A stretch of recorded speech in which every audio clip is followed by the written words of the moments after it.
eyes all dizzy. The scenery here looks different, too. What should we do, Traveler? Please don't tell Paimon someone abducted us and brought us to some strange place that we could never leave. You're right. Better to think of this as the beginning of a new adventure. Thank goodness you're still here. If Paimon woke up alone, she probably would be trembling in a tree hollow.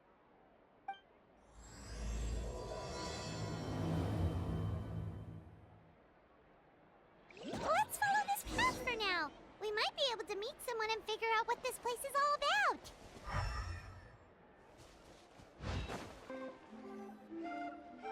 Traveler, did those plants by the road look weird to you?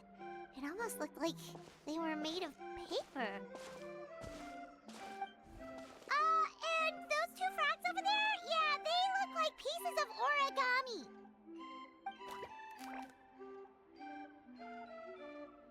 Oh, by the shade of a lotus leaf stream, don't tell me you forgot how to jump! I didn't forget, Firecracker. I'm just not sure if what I remember is correct. Next thing you know, you'll have forgotten how to sing, much less notate a score. You still remember why we call you Stream, don't you? Yeah, because I've got a great singing voice. Although these days, name seems more ironic than anything. Not just a great voice, one that evokes the gentleness of early morning dewdrops flowing into a spring. So cheer up and make the jump over. If you're still unsure, just use that roll of magic thread. I won't laugh, I promise. Now, don't tell me you've forgotten how to use that as well. I haven't forgotten everything, Firecracker. Your name, for instance. It's kind of hard to forget that you're named after your fiery temper. Now do me a favor and pipe down for a second. I'll be right over.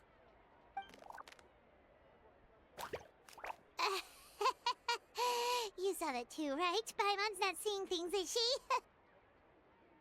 This place is getting more confusing by the second. Anyway, why don't we go after those two frogs? They didn't look evil or anything. Plus, they might be able to help us out. Guess we're not catching up to those frogs. They were so fast. Paimon couldn't even tell where they hopped off to in the end. Excuse me, honored travelers. Did you come from the Cliff of Prophecy, perchance? The chubby paper hamster just talked. Chubby? Who are you calling chubby? I've just got a slightly thicker layer of paper on me, that's all. Allow me to introduce myself. My name is Armand, and I'm an elder of the Forest of Blessings. I've been waiting here for the hero of prophecy to arrive. Traveler, could you pinch Paimon just to make sure she's not still dreaming? Pinching, you say? Well, I can help with that. Although you'll have to get a little closer. My arms are rather short. That's all right. We just need a minute to collect ourselves. Okay, let's think things through. We know for sure this isn't the world we're familiar with. The talking paper animals and all the paper trees and plants make that pretty clear. The hero from another world, supported by their companions, shall restore peace to the world. That is what the prophecy says. Dearie me, I completely forgot to introduce you to this world, didn't I? And here I am, getting all excited by the arrival of the hero. You'll have to excuse me, this old brain isn't what it once was, all shell and no nut. Oh well, perhaps my once glossy paper has faded past the point of no return. It's okay, really. You can just tell us all about this world now. Let me think. Where should I even begin? Pretty much forgotten everything that happened in the past. Right. I believe the story circulating along the pulp of this forest goes as follows. A long, long time ago, 3 goddesses created this world and named it Simulanka. The goddess of creation, who presides over matter and magic, created the mountains and rivers and gave us life. Her powers also paved the way for Simulanka to exist in numerous worlds. After the goddess of creation came the goddess of prophecy, with dominion over the stars and the course of fate itself. She induced the sky to spin and the earth to move. Even to this day, her statue still stands tall at the highest point of Constellation Metropole. The final goddess was the goddess of fate, she who reigns over all treasured tales and dearest wishes. She bestowed upon us the fierce and everlasting feelings of love and hate, and showed us the meaning of death and hope. Whoa, they all seem super impressive. Sounds like they really did a lot. Of course. All new residents of Simulanka come to the forest to thank the goddess of creation for founding this world, and travel to Constellation Metropole to witness the divinations of the goddess of prophecy's numerous oracles. After that, they make their way to the end of the world and tell the goddess of fate about their most cherished dreams. At least that's how it used to be. How it used to be? Did something bad happen? Oh, yeah. That has to do with the hero you're waiting for, right? Yes, this old brain of mine may have forgotten many things, but I will never forget the day the evil dragon descended upon our forest. It came down from the skies in an ominous black mist and ravaged our homeland. Its gigantic footprints can still be seen in the kingdom of breezes and bells. We're incredibly fortunate that no one was hurt. Sounds terrifying. The terror doesn't stop there, I'm afraid. Ever since the attack, the Calligraphy Tavern in the forest has been closed. No one knows why, but it's a catastrophe of the highest order for us, forest dwellers. A catastrophe of the highest order? All because a tavern closed? If we were talking about Mondstadt here, Paimon might understand, but is it really all that serious? Good. Goddess of creation above. We'd take even the greatest flood over the closure of the tavern. Wet paper will dry out with time. Fallen trees can be restored. But the Calligraphy Tavern is the only source of the magic tonic that sustains all creatures in the forest. Magic what? Magic tonic. It was gifted to the forest by the goddess of creation herself. A special potion that helps us maintain our vitality. Well, our bodies will gradually crumple and become brittle until they eventually disintegrate entirely. Our colors will fade and we'll start to lose our memory until we can't even remember our own names. But wait, Grandpa Almond, does that mean you've already... Oh, I'm afraid so. The color has all but completely faded from my paper. To be honest, all I really remember is that I'm supposed to wait here for the hero of prophecy. But I've already forgotten who gave me that order to begin with. Then we've got to act fast! How can we help?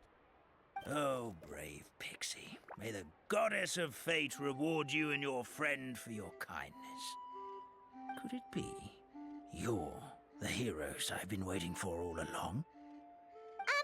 Not sure how we know that. Plus, we can't even remember how we got here, so it's not looking too promising. Well, this is turning out to be quite the conundrum for old Almond Brain here. The prophecy never mentioned anything like that. For now, why don't you come with me to the Hut of Blessings? Our forest fairy lives there. Maybe she'll know what to do. Whoa, a forest fairy? Like one that knows magic? Oh, you betcha. She's prophesized to join the hero on their journey. Well then, she sounds like exactly the kind of person we need. Please lead the way, Grandpa Almond. This is the place. If you could just wait a moment, the fairy should be... Traveler! Paimon! Paimon knows that voice! It's really you! I'm so happy to see you! Sorry. So Nilou is the forest fairy? Well, you certainly look the part.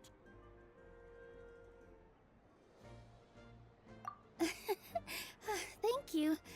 To be honest, I'm still getting used to it. It's the weirdest thing.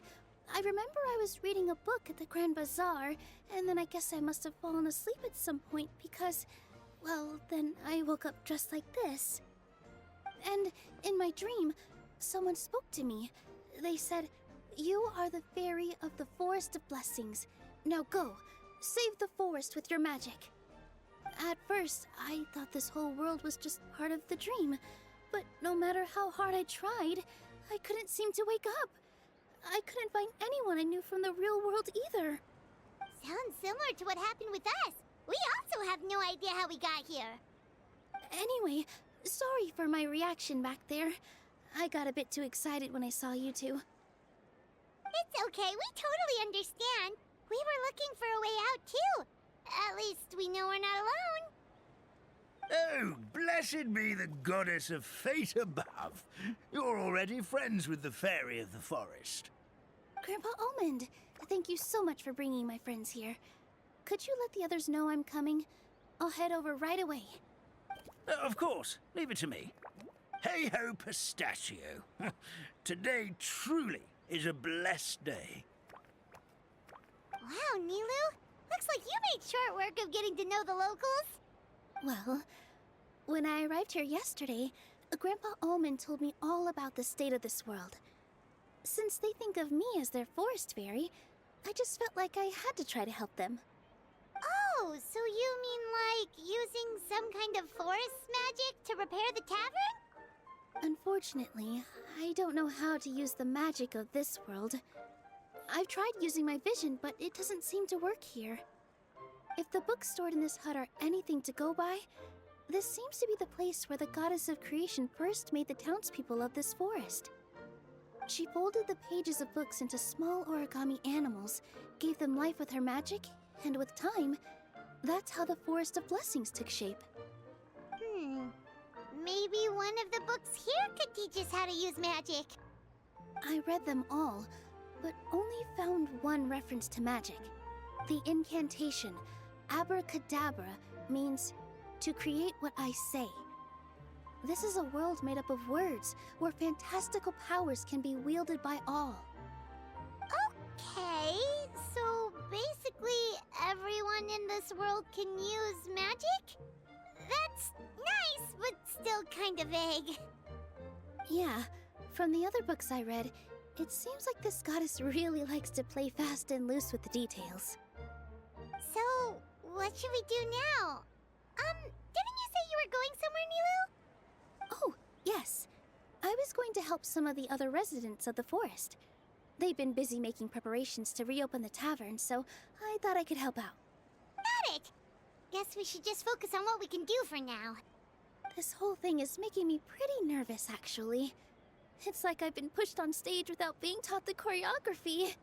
Since I'm already wearing the costume, though, I might as well try to play the part. It's what a professional dancer would do. And who knows? Maybe I'll find my own magic along the way. All I can do is try, right? At least you're optimistic. Thank you. Then let's go.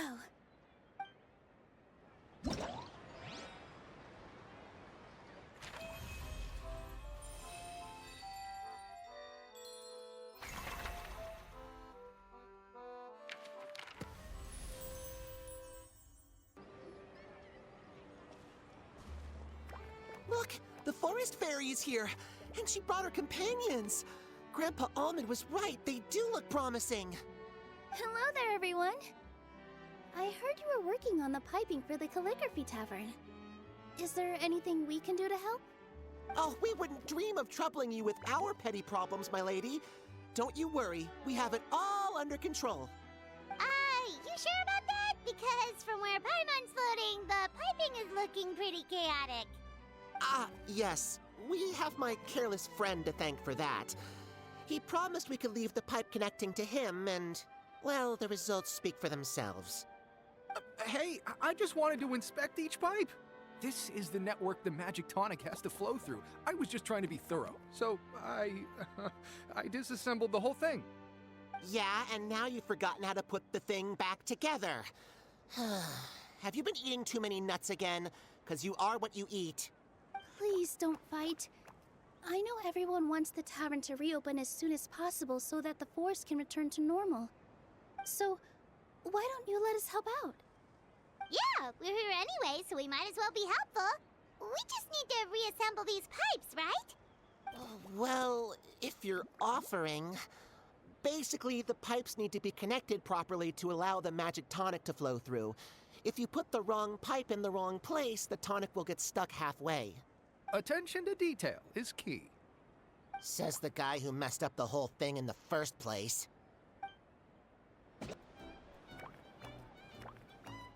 Oh, amazing! You did it! Now the tonic will flow into everyone's cups without getting stuck, right? Oh, gotta say though, Paimon is starting to get pretty curious about this magic tonic. Could she have a teeny tiny sip? Just a little taste, please? It's not greed, it's curiosity. Well, if it's really just one sip, I guess that would be fine. Just be careful. This is one of the last cups left in the entire forest. We're supposed to save it for our research. Just a sip, promise. Okay, here goes. What was that? Oh, it's sticking to Paimon's tongue. Wait, is this just regular ink?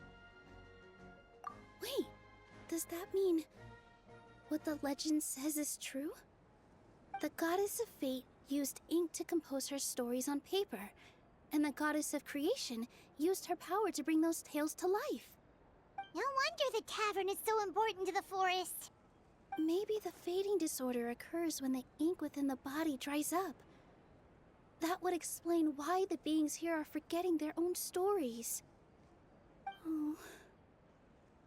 I'm not really sure I can really wrap my head around this conversation, but there's no need to get all worked up on our behalf, my lady. With the pipe installed, I'm sure the tavern will be up and running in no time. What do you mean, can't wrap your head around it? The fairy is recounting the story of how the goddesses gave us life. In fact, I've seen the goddess of creation with my own eyes. Really?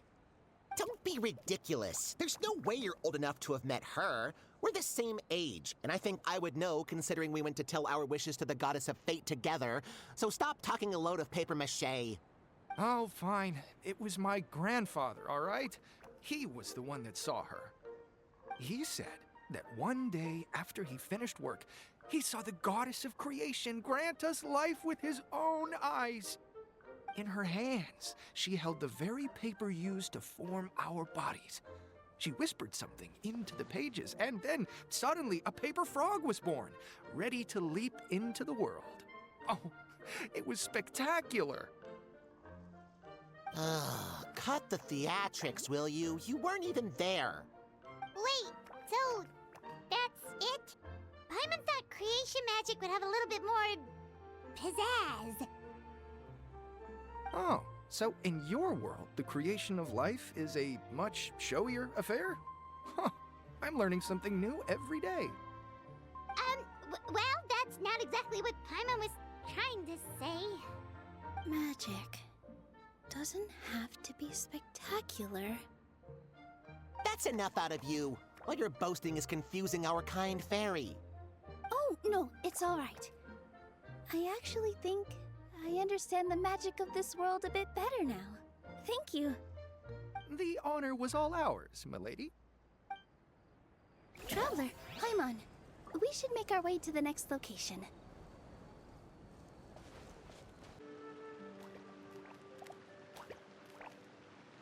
Oh, Stream!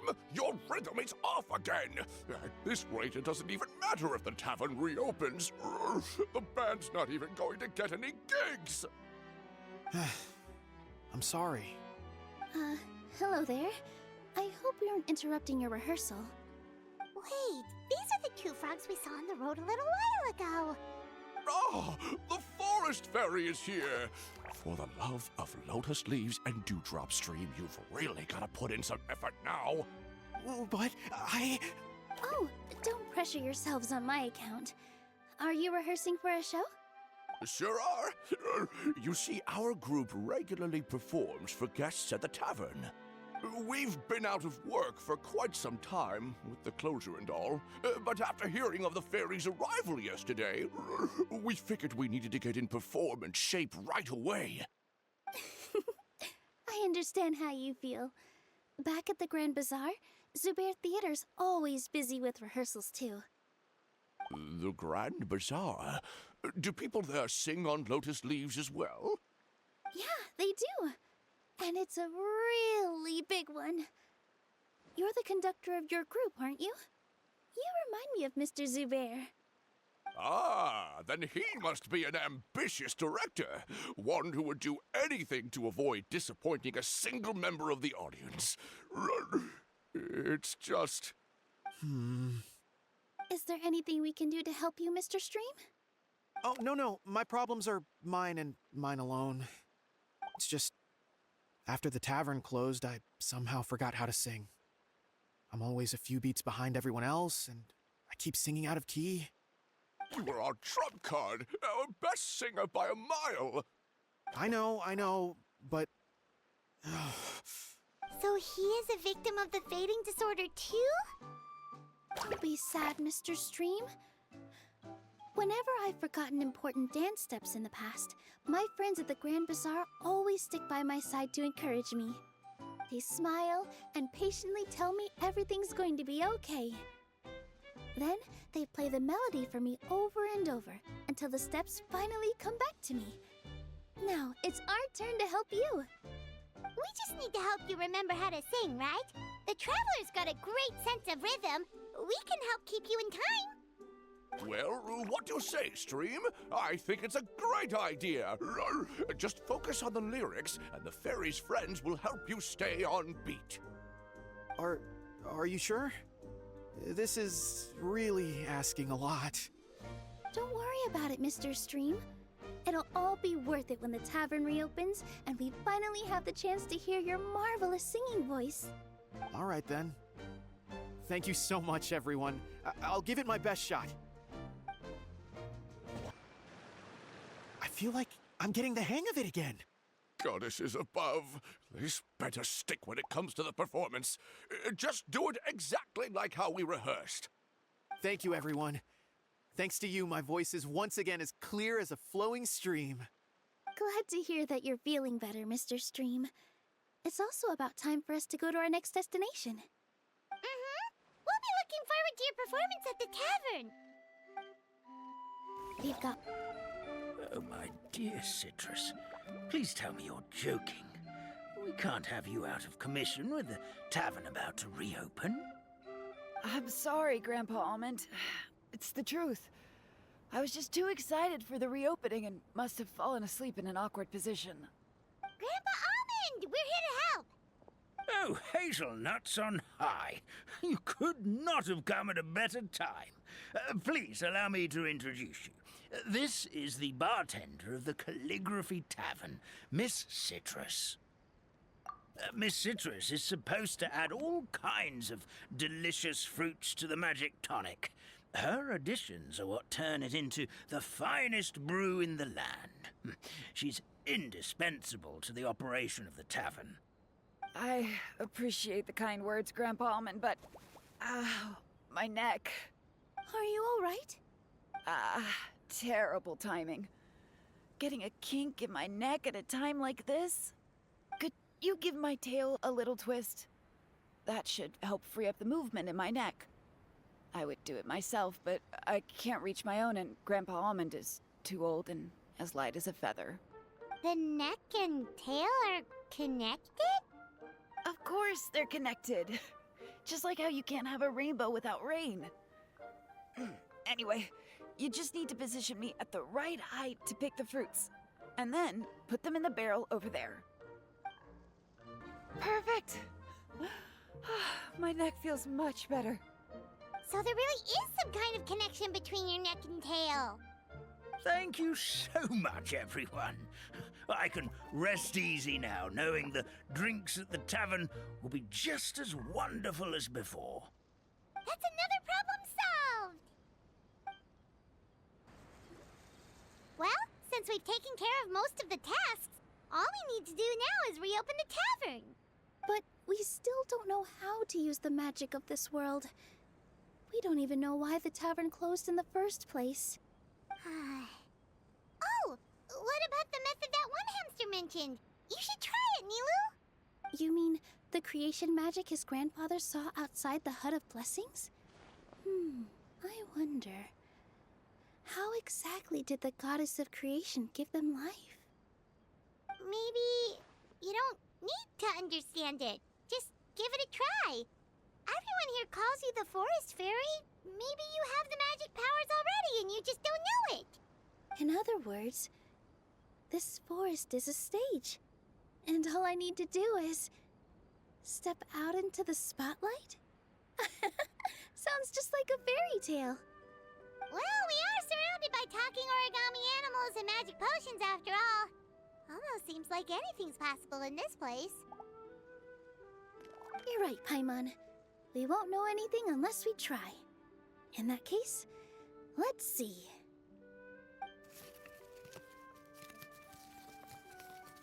This is how you do it, right?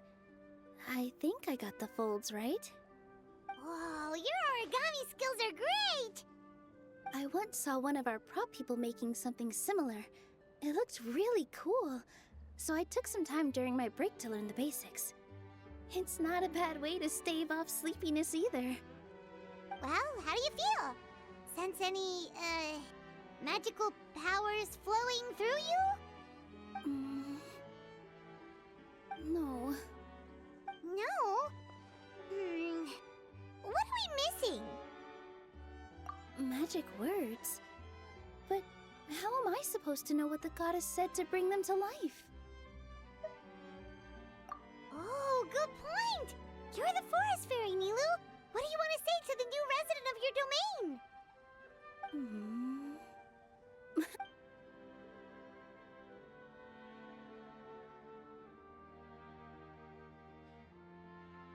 I bestow upon you the blessings of the forest and offer you a home in this land. Your name shall be Harisara. May you bloom in this world as beautifully as the flower I love.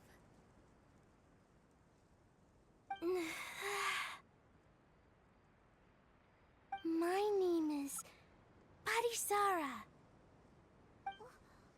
It worked! It actually worked!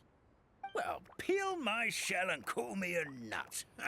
I never imagined I'd witness such a miracle at my age. It's just like what the stories said about the goddess of creation. Shell? Miracle? Nice to meet you, Harisara. I'm Nilou, the fairy of this forest. From this day forward, this place is now your home. Hello, Fairy Nilou. I hope you'll grow up happily in this forest. Grow up. Oh, you can leave the little one with old Almond for now. Oh, this sure brings back memories. It's been such a long time since we last held a welcome ceremony. Here, Harisara. Come to Grandpa Almond. Well, now that Nilou has mastered the goddess's magic, we should be able to reopen the tavern, right? Grandpa Almond, could you send a few people to check the underground space beneath the tavern? Oh, of course.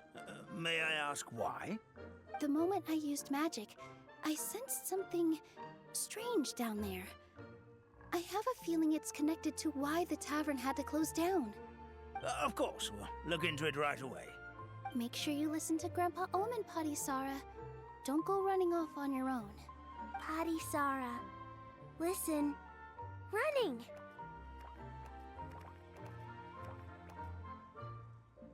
Hey, come back here, you! Wait! Yep, that's Nilou's creation, all right. She's got so much energy. Anyway, how did you manage it, Nilou? Well, all I did was say my wishes for her out loud. Maybe the magic is in the words themselves, just like the book said. This place is seeming more like a fairy tale by the second. I mean, we're somewhere called the Forest of Blessings, so it kind of makes sense. Well, anyway, Paimon thinks this magic suits you perfectly, Nilou. When I brought Potty Sara to life just now, I was able to sense the magic flowing through the forest, and the flowers and trees, and inside the creatures that live here. But for some reason, there's a hollowed out space beneath the tavern where I couldn't sense anything at all. We're back, my lady. That was fast. You were right. There was something under the tavern that I've never seen before. It looked transparent and gave off a clinking sound when I knocked on it. Transparent and clinking. Oh, I've got it! Already? You've got to use fairy tale logic, Paimon. That's right. An empty ink bottle, to be exact. Still remember the taste of the magic tonic you took a sip of, Paimon? Yeah, it was ink. Oh, Paimon gets it now! Traveler, Paimon, will you come gather some ingredients with me? I learned what we need to make the magic tonic back in the Hut of Blessings. Sure thing! What do we need to get? A setting sun that never sets, a dragon that cannot fly, and a moon that only shines at night. Where are we supposed to find crazy things like that? What? How did you get that so fast? Logic, huh? Lucky guess, more like. Give me just a second. I'm gonna go fetch an ink bottle from the other room. Paimon doesn't get it. All the ingredients are super tasty, but somehow the final product turns into ink. Well, anyway, Paimon's not going anywhere near this stuff this time. Not even if you bribed her. Sorry to keep you waiting. Let's see. According to the book, first you do this, then this, and then... It's done! Wow, magic sure makes everything super convenient.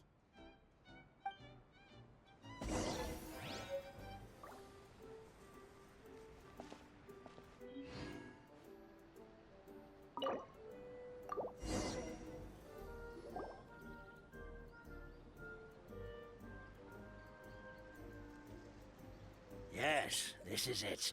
This is exactly the magic tonic we need. Grandpa Almond, could you take the concoction to the room underneath the tavern and place it next to the transparent bottle you found? I'll handle the rest. Of course. As you command, so it shall be done. I still get nervous at times like this. It's just like when you step on stage and you can tell that every single person's gaze is fixed right on you. Thanks, you two. I can't tell you how great it is to have you by my side. Almost makes me feel like I've been blessed by the goddess of fate, too. Let's go. We shouldn't keep everyone waiting.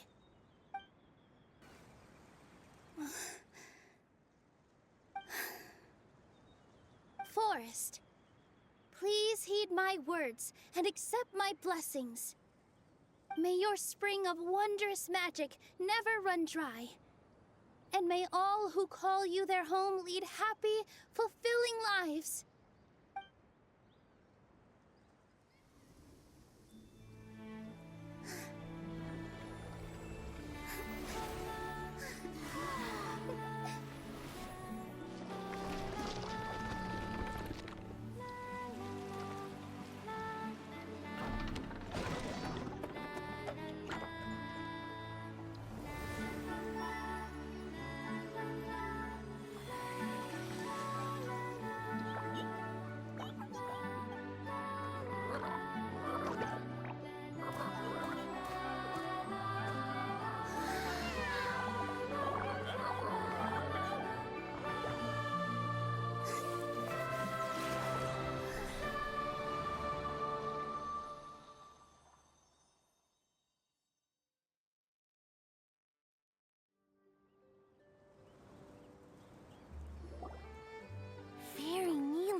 beautiful tavern!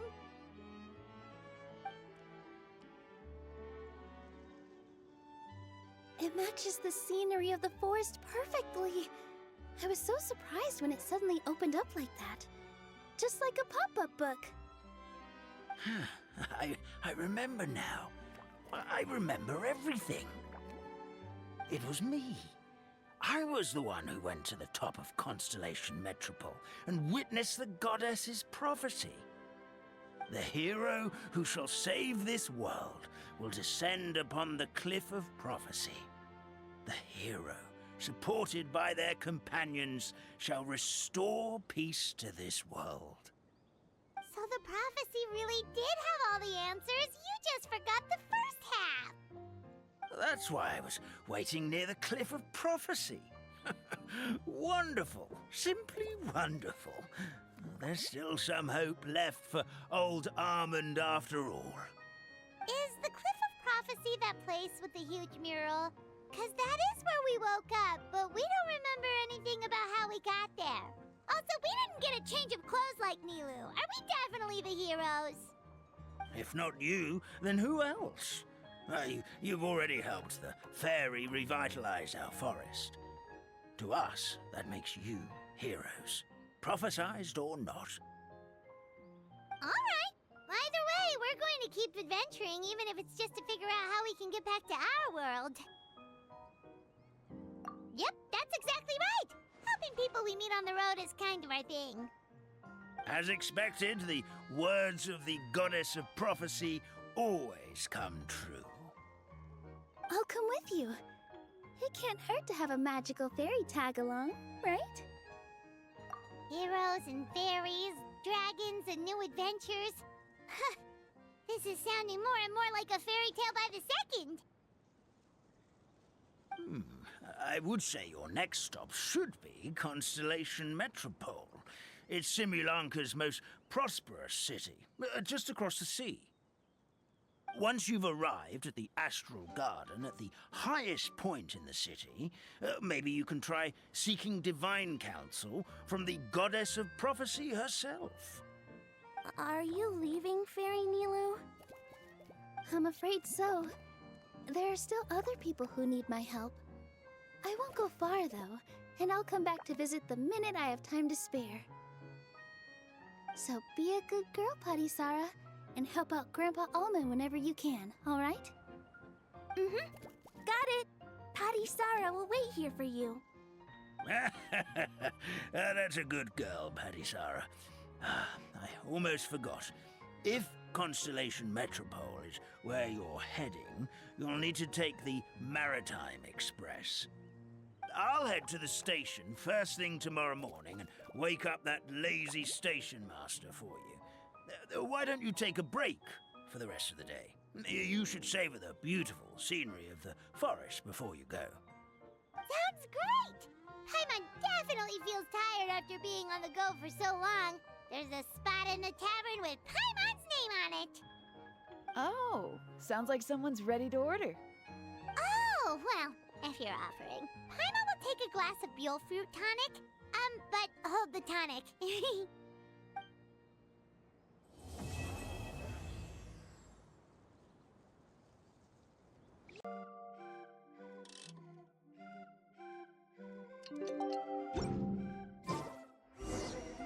Morning. Guess everything that happened yesterday wasn't just a dream then. Well, it's time for our next fairy tale adventure. We should head to the station Grandpa Almond told us about. Get up, said Jewel. Time to get to work, you lazy bones. I can't remember how to call the train. Just let me sleep a little longer, and I'm sure I'll remember. Don't try to pull one over on me, young man. Your fading disorder has been cured. I saw you chugging cup after cup of magic tonic in the tavern last night. You must be mistaken, Grandpa Almond. That guy definitely wasn't me. Oh, you remember my name now, do you? Then it seems like you're all better. You had no idea who I was when you were fading. Now, enough of your nonsense. Get up. The fairy and her friends are going to be here any second. All right, I'm up. I'm up. The Maritime Express should be here soon. That's more like it. Lie there any longer and you'll start gathering dust. Is everything okay? The hero, her pixie companion, and the forest fairy. I didn't know you were already here. Oh, merciful macadamias. I'm sorry you had to see that. Oh, it's all right. Paimon knows the feeling. Who doesn't want to sleep in first thing in the morning? Does the Maritime Express run out of Constellation Metropole? Yes, each train needs a conductor to operate, and the conductors are always from the capital. The more difficult maneuvers are a little too complicated when you're made of paper. Oh, so you mean the people of Constellation Metropole aren't origami animals like you? Well, the city welcomes visitors from all over the world, so you're bound to run into some forest dwellers there. But yes, generally speaking, the residents of Constellation Metropole look quite different from us.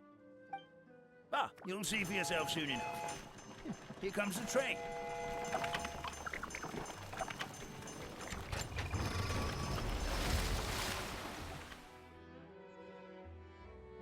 Pleasure to meet you, everyone. My name is Will, and I'll be the conductor for your journey today. I'm assuming you're the ones who called the train? Whoa, it's a little toy man! Yes, we called the train. The hero and the forest fairy need a ride to Constellation Metropole. The hero and the forest fairy, the ones from the prophecy. Oh, why didn't you say so earlier? We could have prepared a far more luxurious train. I'll just go back and get a better one. That's okay, Mr. Wheel. We're trying to get to the city as fast as possible. We just need you to get us across the sea. In your capable hands, I'm sure we'll get there in no time. Of course, my lady. It would be an honor. Well then, all aboard, sit anywhere you like. We'll get a stunning view of Simulanka no matter where you're seated.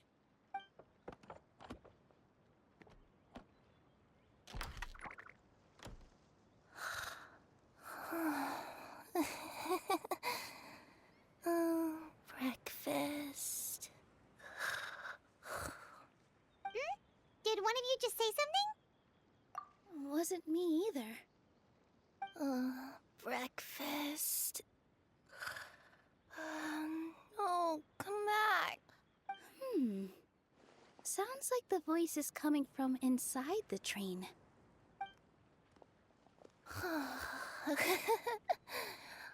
Fish. Chicken drumsticks. Oh, gotcha. What's Kirara doing here?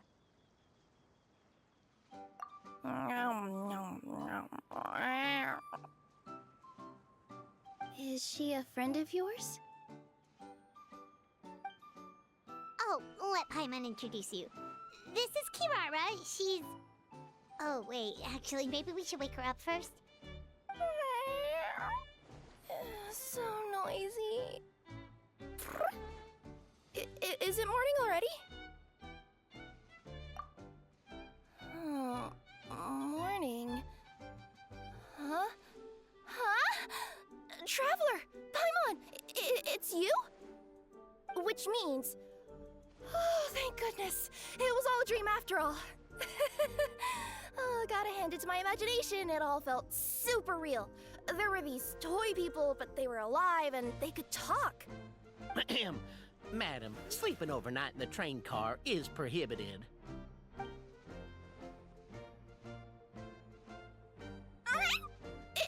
It wasn't just a dream? It's all right, Kirara. Apparently we're in a world called Simulanka. We got here yesterday, too. Simulanka? So, that's what it's called. I spent all day yesterday wandering around this one city. The toy people called it Constellation Metropole.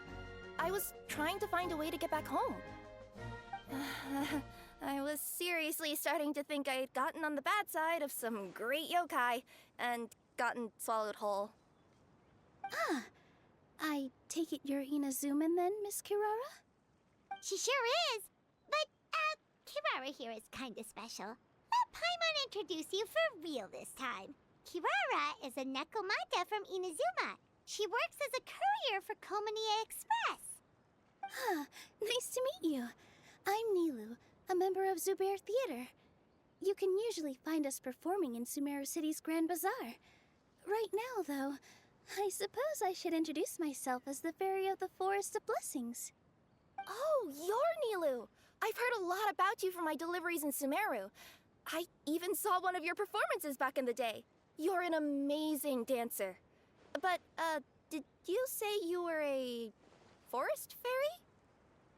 Oh, yeah, that's her new identity here in Simulanka. Oh, speaking of new identities, looks like you got a new outfit yourself, Kirara!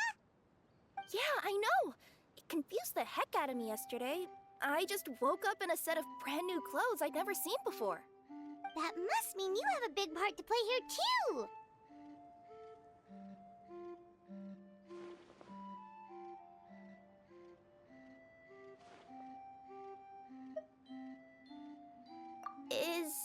Is that a thing? I guess I am wearing a pair of boots, but still. Did you by any chance hear a voice speaking to you before you got here, Miss Kirara? A voice... Oh, yeah, I did hear something, but I was so freaked out my tails got all tangled, so I, didn't catch much of what was said. Sorry for the interruption. But this, Nekomata friend of yours, she doesn't eat hamsters, does she? Or frogs? Oh, no need to worry, little guys. I would never do something like that. Well, unless I'd been out in the wild too long without anything to eat. Oh, speaking of eating, I am getting a little hungry.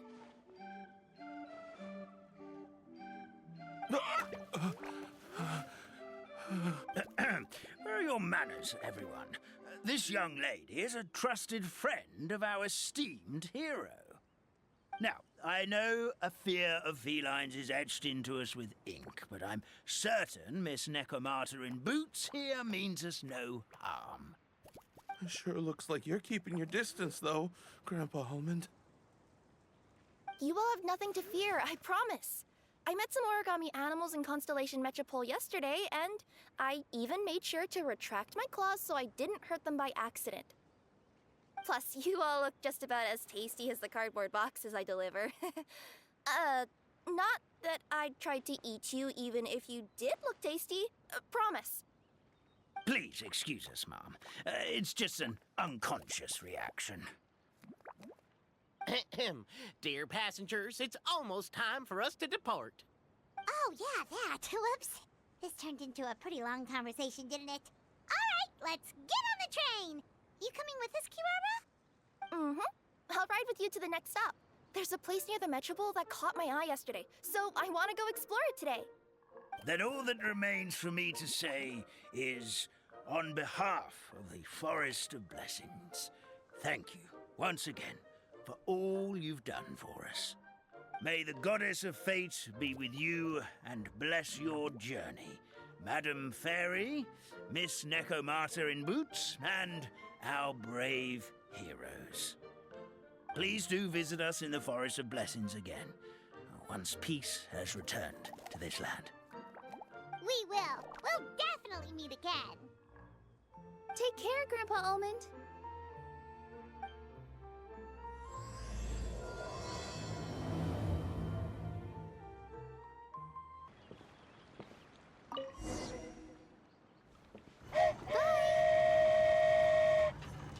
Have a safe trip! Wow, a train ride over the sea? What an incredible view! Please keep your head and arms inside the train at all times. We don't want anyone falling into the sea.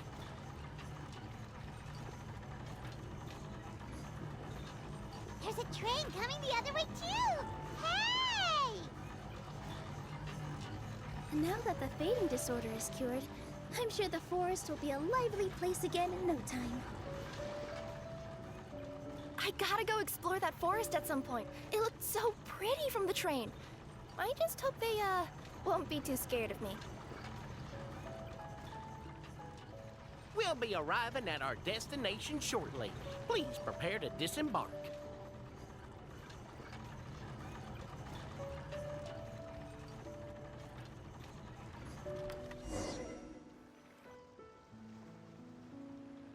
Here we are! Constellation Metropole is right over there. It's a short walk from here to the Gear Sky Ladder, which will take you right to Metropole Square. And thank you again for choosing Maritime Express. Great! And thanks to you for a smooth and pleasant journey, Mr. Wheel.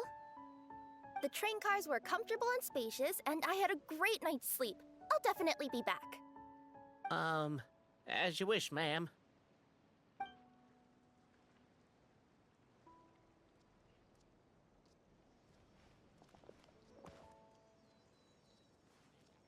Where should we go next?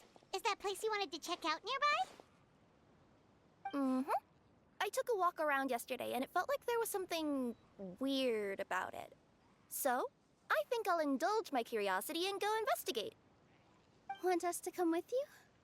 It's okay. You guys go ahead and visit the Metropole for now.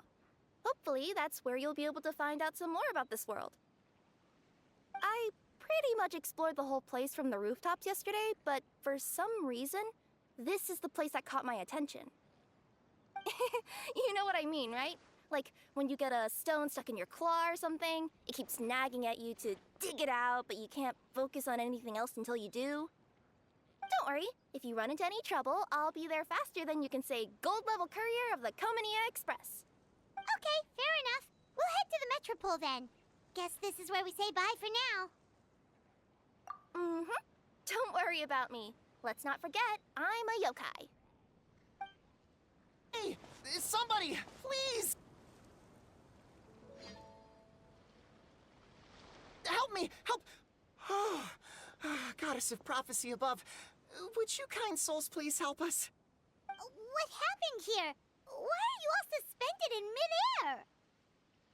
I mean, being stuck in midair still beats falling to the ground and being smashed into a pile of blocks, but... I told him to be careful, but... No.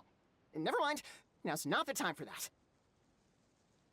My good friends, could I trouble you to turn the clockwork key over there? I'll explain everything in a bit. Oh, thank you. Oh, thank you. What happened there? It almost seemed like we turned back time. I take it this is your first time witnessing the power of the Goddess of Prophecy, then? If so, I can see why you might think that.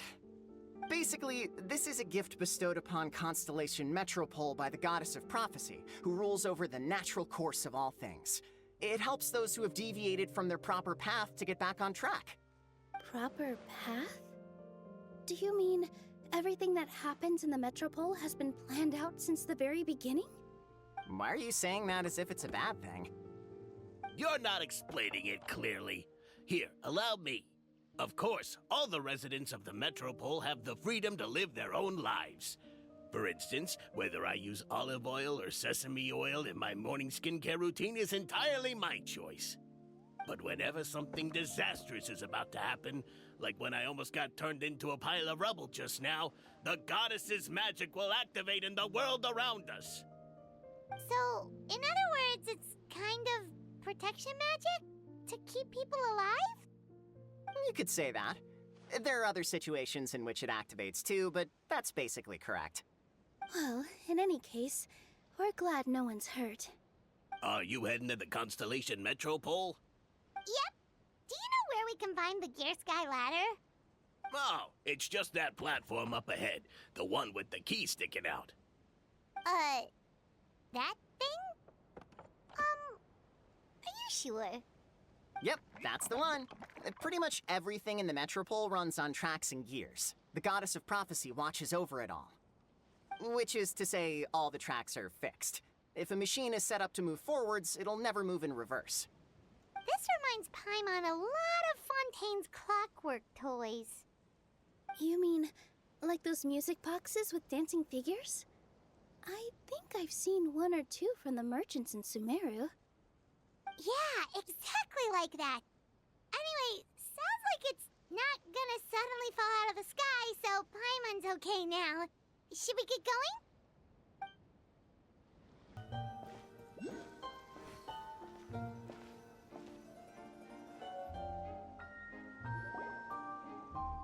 Whoa, what a bustling city! This place is fit for a king! Our next step is to get to the top of the Metropole and ask the Goddess of Prophecy for guidance.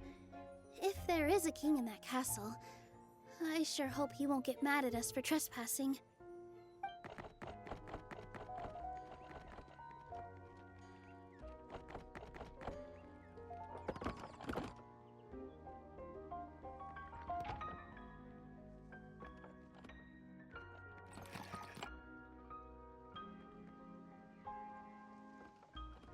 Make way for the king! Oh, darn, we jinxed it. Oh, no. Did he overhear us talking about us sneaking into his castle? Paimon hopes he's not mad. Silence! The one who shall soon stand before you is the ruler of Constellation Metropole, the one who descended after a meteor shower, and the protector of order and all the stars in the sky.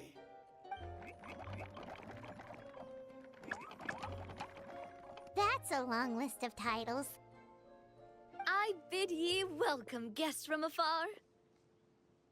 Long have I heard of your grand deeds, O fairy, who restored the lifeblood of the forest, O hero, who, huh?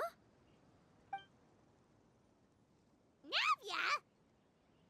Hold your foul tongue! How dare you utter Her Majesty's name? Nice one, partner. Spectacular improvisation skills. I'd expect no less from you. All right. You can relax now. Allow me to make some introductions. This is the Traveler and her trusty companion, Paimon. You are personal friends with Her Majesty the King? Please, forgive our grievous mistake. We had no idea. All right, the welcome ceremony is over. Everyone back to your stations. I will personally treat our guests to some royal hospitality. Yes, Your Majesty.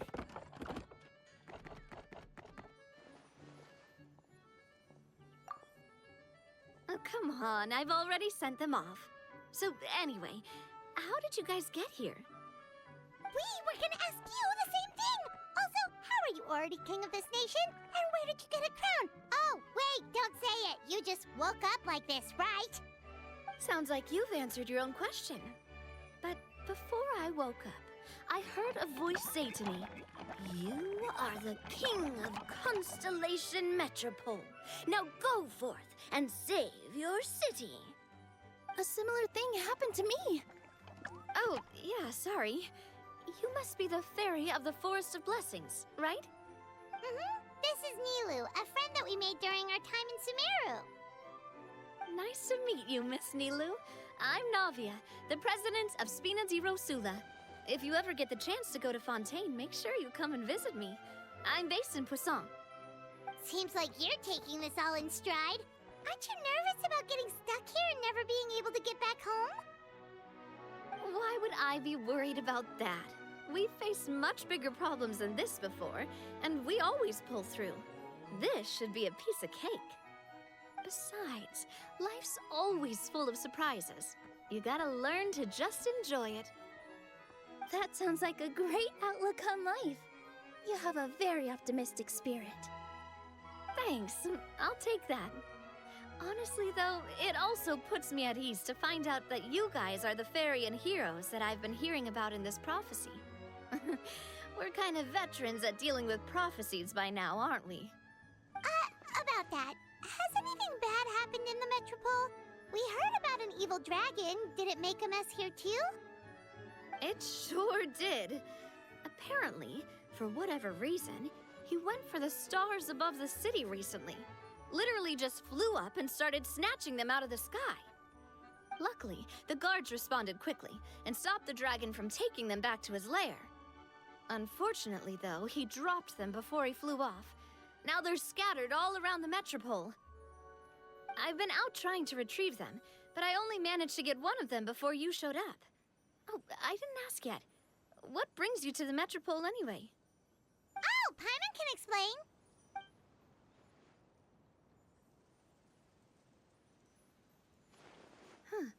I see. So, you want to consult the Oracle of the Goddess of Prophecy. Do you know how we can do that, Miss Navia? Well, the goddess's statue is indeed at the top of the castle. I can take you up there.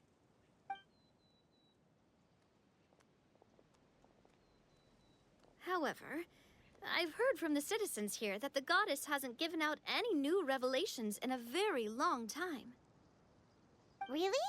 But Grandpa Almond told us that he received his prophecy from the goddess. Oh, that's probably because the prophecy about the hero of Simulanka has been around for a very long time.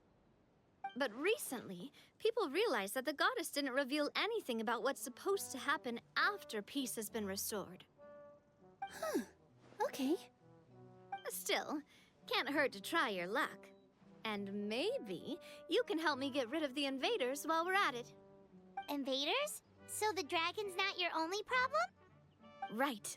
The forest isn't the only place where strange things have been happening to the residents. Have you come across the gift from the Goddess of Prophecy yet? You mean the protection magic that stops them from coming to harm? We saw it in action. Yep, that's the one. Over the past little while, this magic has been triggering far more frequently. We don't know if it's simply because the metropole has grown a lot more dangerous, or if there's a deeper reason behind it. Some residents find themselves getting stuck in a place and unable to move. Others start repeating the same thing over and over again, like they're trapped in some kind of loop. If we were to use clockwork toys as an analogy, could it be that the tracks have eroded, or the gears have slid out of place? That's exactly right, Nilou. That's basically what's happening. Anyway, some of the monsters outside the city saw this as an opportunity to launch an invasion. But we didn't see a single monster on our way here. That's because I already took care of most of them over the past couple of days. Of the remaining few, we trapped some of them inside the castle and chased the rest back out of the city. Okay, so to summarize, not only has the magic here gotten all messed up, but the dragons also knocked some of the stars out of the sky, plus there's a bunch of monsters in the city. Sounds like there's a lot more to fix here than in the Forest of Blessings. Well, defeating the dragon and the monsters should be straightforward enough. But how do we fix the magic? Supposedly, the goddess has had it all planned out for ages. One of her oldest prophecies says this: "Go and push the gear that connects up to the starry sky. When that time comes, I shall dance and return the tracks beneath my people's feet back to the stars in the sky." Huh? But weren't the tracks the gift that she gave to her people in the first place? Does that mean she plans to take the gift back? That's what the prophecy seems to be saying, yes. So, as a result, some people are against turning the gear, despite what the prophecy says, since they fear a future where they no longer enjoy the goddess's protection. But letting this drag on isn't the answer either, is it? No, and I think they know that. But they're just too afraid to take that final, terrifying step. They're still hoping there might be an alternative solution. Now, we could ignore their objections and go turn the gear ourselves, but... Exactly. You know me well. And that's why you're my partner. I want to get as many people on my side as possible. At the end of the day, this is their city, and they should have the right to decide its future. Ooh, spoken like a true wise king, Navia. I am the boss of Spina di Rosula, after all. This may be my first time as a king, but there are a few similarities between the two roles. Traveler, Paimon, Miss Nilou, would you be willing to lend me your support? With your help, I'm confident we'll be able to find the most frictionless way to resolve the problems plaguing this city. Not gonna lie, Your Majesty is definitely growing on me. Seriously, like we'd ever say no. We're your friends! No need to ask us so formally in the future. I'm happy to help too. This is a beautiful city, and just like the Forest of Blessings, I would love to see it return to normal as soon as possible. Ah, great. As the King of Constellation Metropole, I extend to you my gratitude. All right, everyone, follow me. I'll show you the way to the goddess statue at the top of the Metropole. And stay close. You don't want to get lost in my castle. It's huge.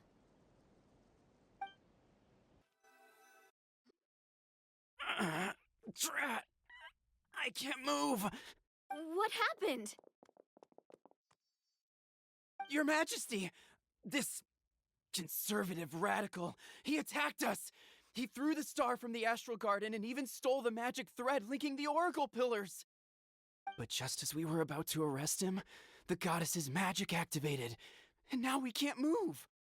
No! Nobody touched the celestial gear! What's an oracle pillar? You need to use it to pray to the goddess. I'll explain later. First, let's help these guys.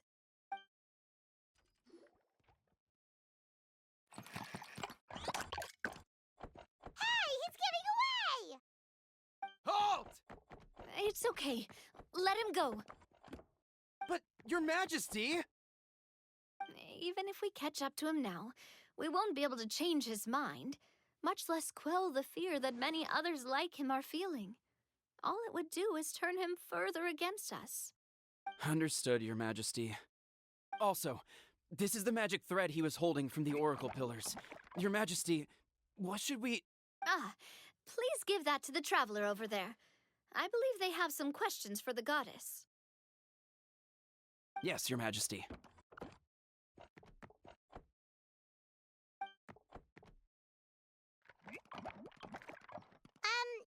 So, what do we do with this exactly? See those oracle pillars over there? Just use the magic thread to connect them together in a specific pattern, and the goddess of prophecy will answer your prayers. Oh, sounds easy enough. Let's give it a try. It worked!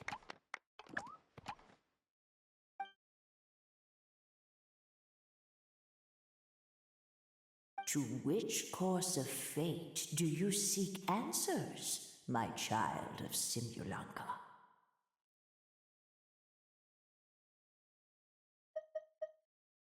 Go and push the gear that connects up to the starry sky.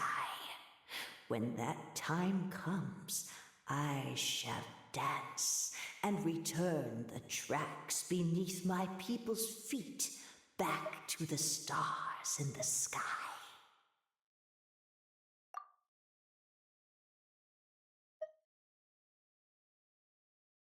The hero from another world, supported by their companions, shall restore peace to this world.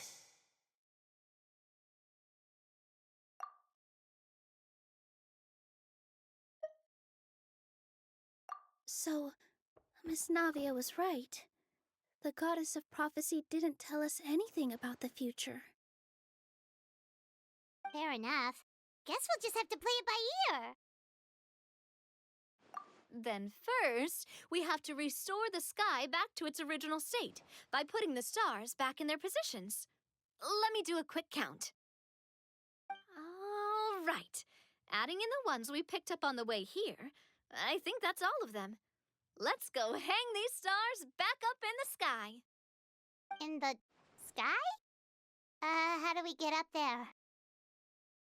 Oh, I got us covered. We will, of course, be taking the Aerial Express. Is that a flying train? Hey, you already took a train that runs on water. Is a flying train really that much weirder? Well, at least the Maritime Express still runs on a track. Oh, come on, don't worry about it. This train has been blessed by the goddess of prophecy. Its whole purpose is to protect the Metropole skies. It took me a lot of effort to find it, you know. I don't think anyone's used it in, like, 100 years? 100 years? Are you sure it's safe? Let's not forget that the goddess of prophecy's magic has been going haywire recently. Well, it's not like we have any other options.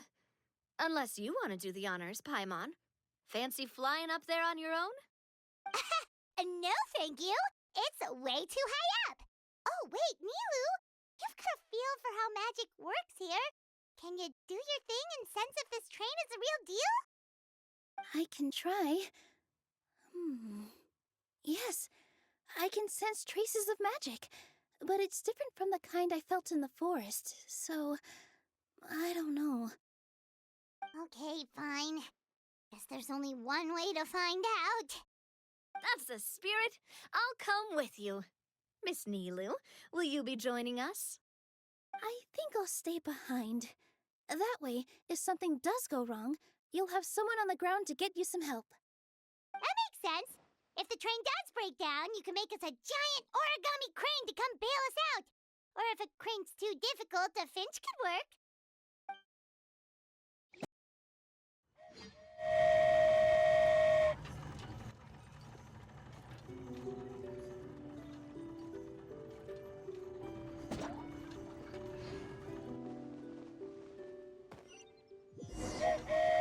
Choo-choo! Aerial Express moving out. Whoa, it really is flying! What an amazing feeling! I've never been on a flying train before. Neither have we.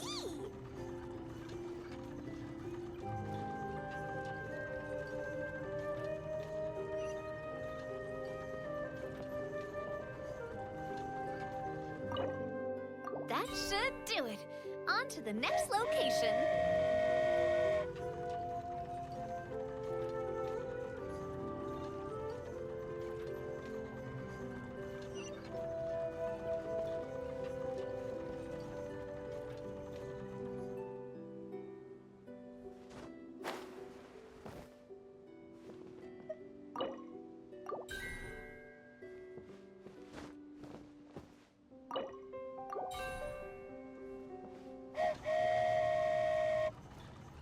We are so high up. Don't look down. Don't look down. Oh, hang in there, Paimon. The hard part's nearly over. After that, it's downhill all the way. Don't say downhill all the way. That is the last thing Paimon wants to hear.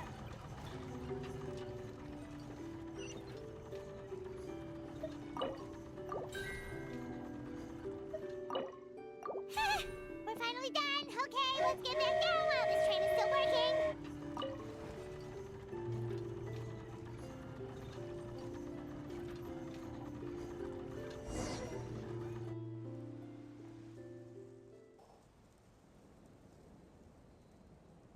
Great job! It looked like it all went smoothly. Yeah, and it was an absolute blast, too. You gotta ride with us next time, Miss Nilou. Huh? I'm okay. Thanks for...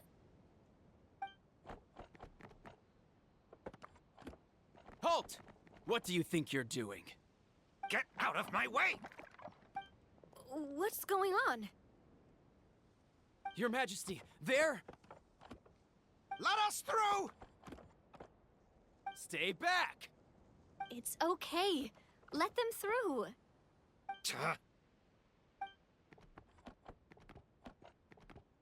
Your Majesty, could we please ask you not to turn the gear that connects up to the sky? And why is that? As you have seen, the goddess's gift is very important to us. It keeps us from harm and protects our very lives. some of us, we just aren't ready to lose that protection. I see. I understand. Huh? Your Majesty, do you mean... I won't turn that gear. Not until you're ready. What? I've said before that the Metropole belongs to the people, and they should have the right to decide its future. But let me ask you this. How do you plan to solve the issues we are currently facing? Well, we'll start by rescuing the people that have gotten stuck. And then we'll find a way to figure out the true cause of this crisis. And have you made any headway on that? The true cause, I mean. Unfortunately not. Hey, you little... I'm sorry, my friend, but it's the truth. You have friends and family that have been affected, don't you? That have gotten stuck?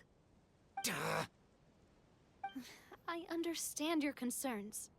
But if we let this drag on for much longer, the situation may well get worse.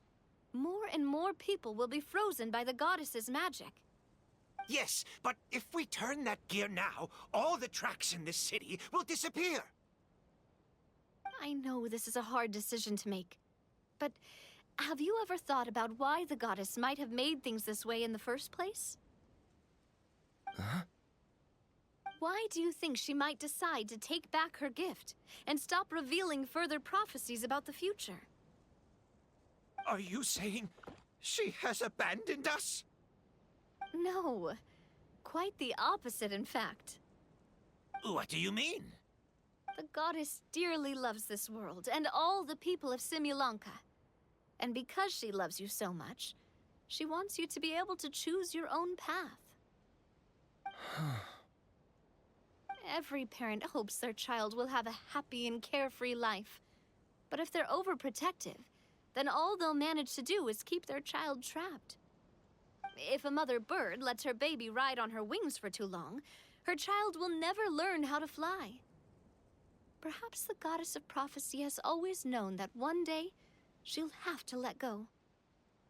Children can only become independent if they're allowed to form their own opinions, make their own decisions, and deal with the consequences on their own.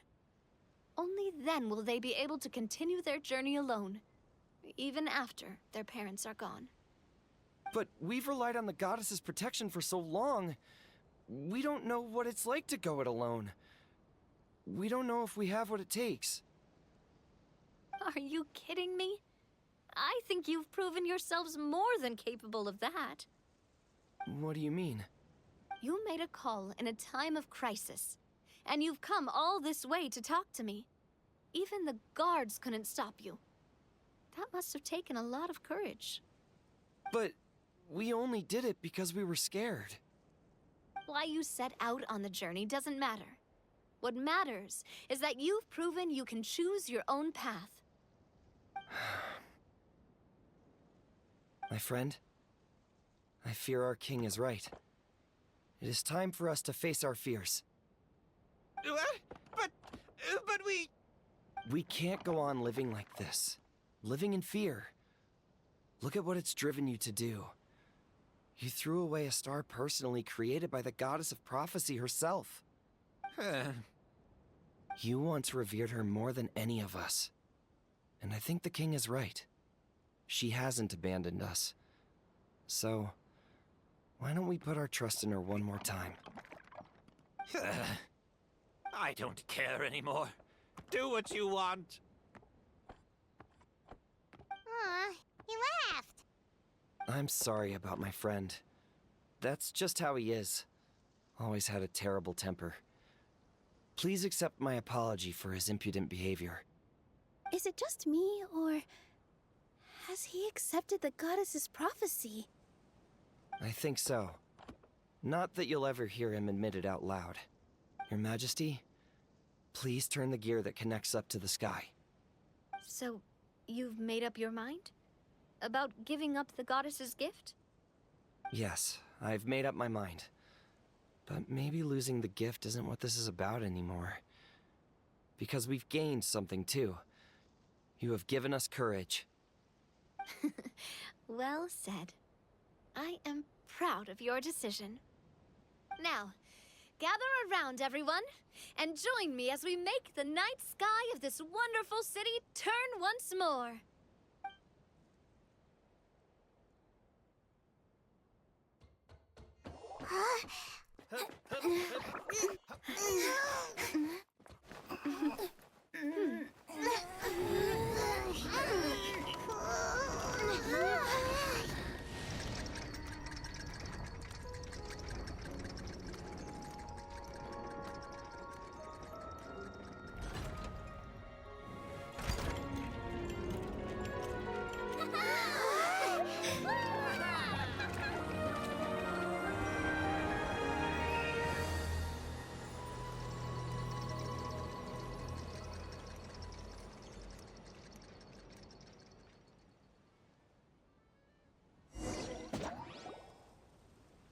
So the stars hanging in the sky, they're music notes.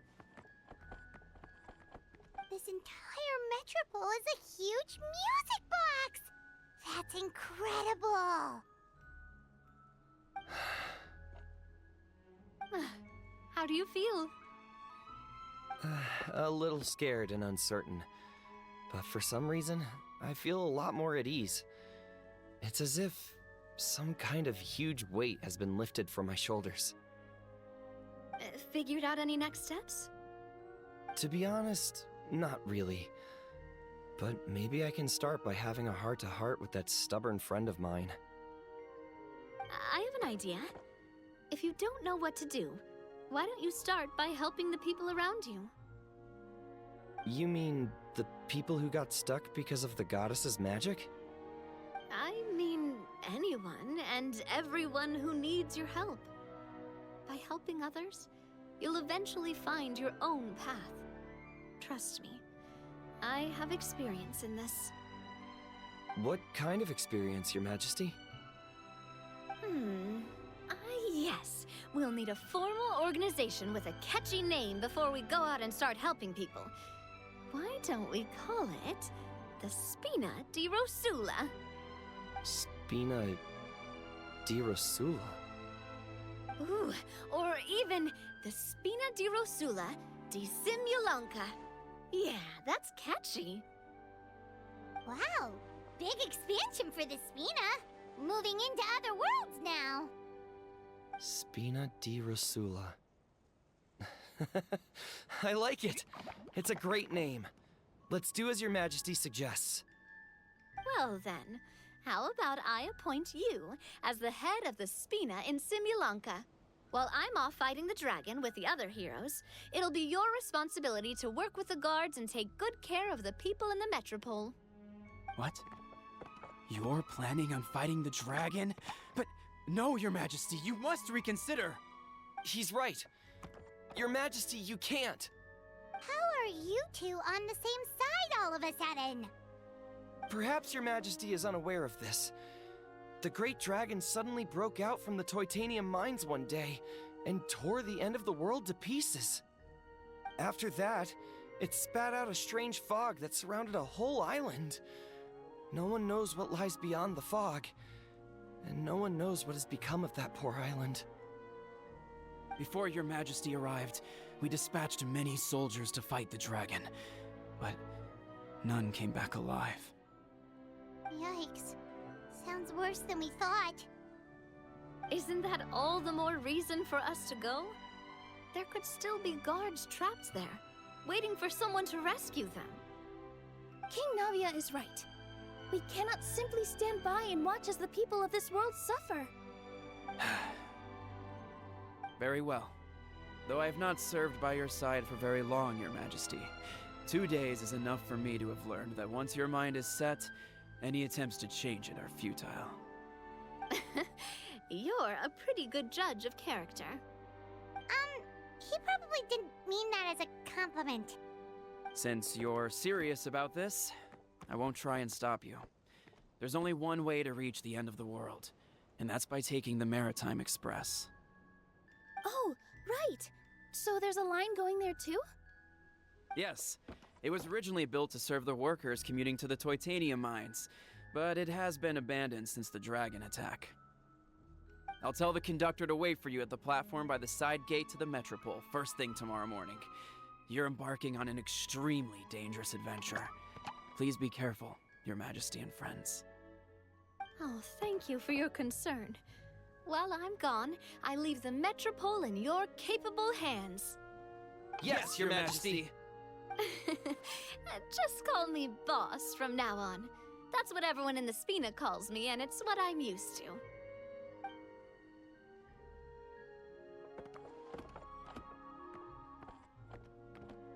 So, the plan for tomorrow is journey across the ocean, make it to the end of the world, and defeat a dragon. Whew, that's an adventure and a half. Do all storybook heroes have to work this hard? At least we'll get to see some amazing scenery along the way, right? Besides, we'll have each other. It'll be a shared experience that we'll never forget. Plus, we're pretty well equipped for a classic heroes versus dragons story. We got Miss Nilou as our magic caster, and I guess I'm the melee warrior who leads the charge? Paimon can definitely see that. Anyway, those are tomorrow's problems. Right now, all Paimon wants is to eat a proper meal, because worst case scenario, if Paimon ends up getting eaten by a dragon, she wants to do it on a full stomach. And something about the end of the world doesn't sound like a great place for food options. Well, the origami animals in the forest only drink magic tonic. What do the toy people here in Constellation Metropole eat? Vegetable oil and sawdust, I think.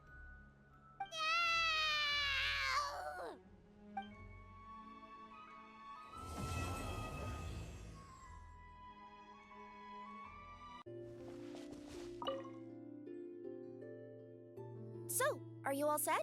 Ready to start investigating?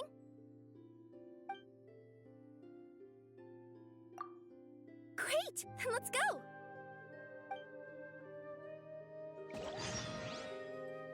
I've delivered packages all over, but I've never seen a mysterious fairy tale world like this before. Looks like nobody has gotten around to repairing this house yet. Ugh, even I wouldn't dare to sleep in there. It might suddenly collapse in on you.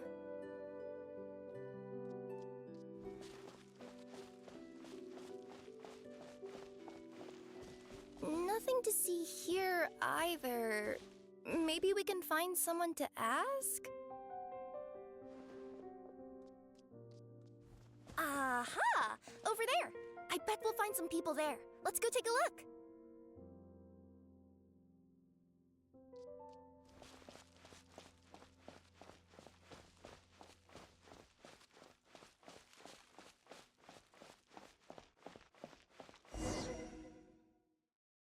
Uh-huh. I was sure there'd be people here. There once was a goddess who ruled over fate. Before she died, she left 3 riddles for the kingdom she had created. What? Who said that? Long story short, on this day, a sentient feline, an outlander, and a diminutive pixie arrived on the scene. They saw a narrow path off to the side. Okay, but which side? Yeah, if you gave ambiguous instructions like that to a Comania Express courier, they'd give you the parcel right back and tell you to write the delivery address more clearly. Despite how obvious the answer was, the perplexed pixie and the flummoxed feline struggled to work it out. Although, perhaps a small part of the blame could be attributed to my dull narration. All right, let's try this again. The path on the left-hand side seemed to give off an enticing fragrance, as if to say, this is the way to wealth and glory.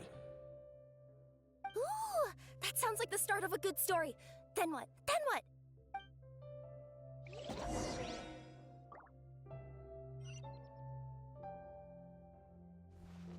At the end of the path, the motley crew would soon spot a secret stone room. A prophecy had once foretold of a Marquis who shall one day venture inside, and thus it is named the future Marquis's abode to be. You like it? Are you sure you don't want to hear the rest? I'll keep this brief. Firstly, the place ahead of you is a secret room whose purpose, per the... What's going on? Oh, hear me out, all right? I'm sorry for resorting to extreme measures, but I'm trying to help here. Don't worry, the fencing will disappear as soon as I'm done talking. So are you some sort of fence-spotting yokai?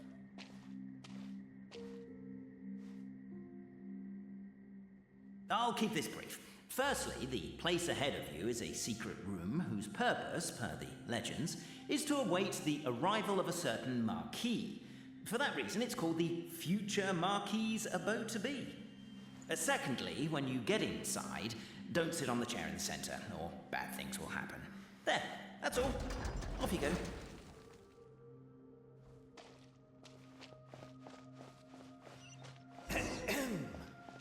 So many summers, winters, springs, and falls, and now at last a hero hither strides.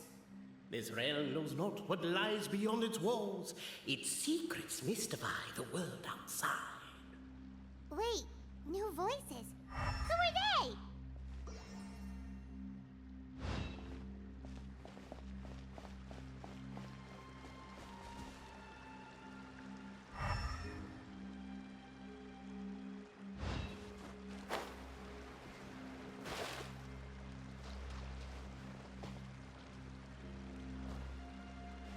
As golden sunlight fills the firmament, the tabletop engrosses your attent.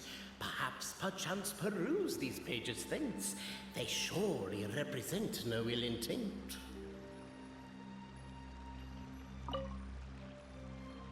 Why isn't she reading the files on the... Now, Cafe, you are seriously tempting me towards the ladder. Captivated by the epic poetry and Cape, forgive me for breaking the rhyme scheme for a second, but I want to hear your take on this. So, any outsider who comes in here would surely see the documents on the table, right? Unless she was visually impaired. And unless she's got tinnitus or something, she'd definitely have heard what we were saying.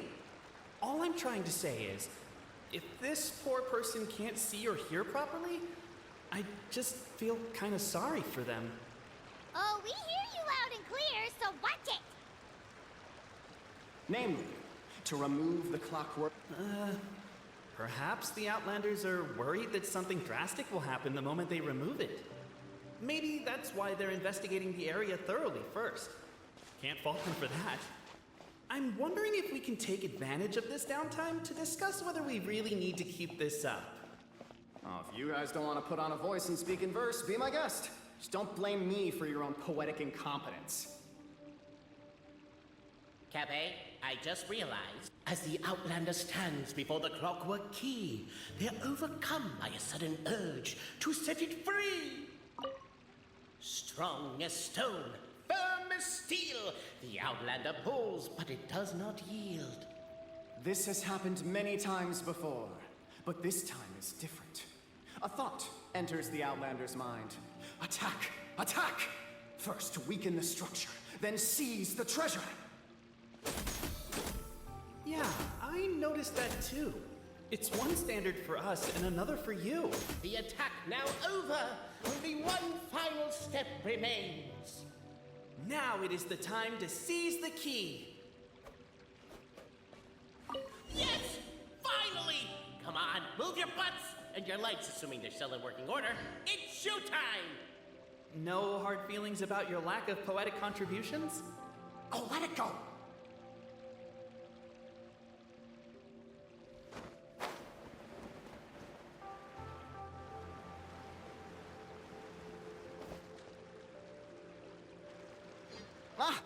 Welcome, esteemed and noble Outlander. Allow us to introduce ourselves.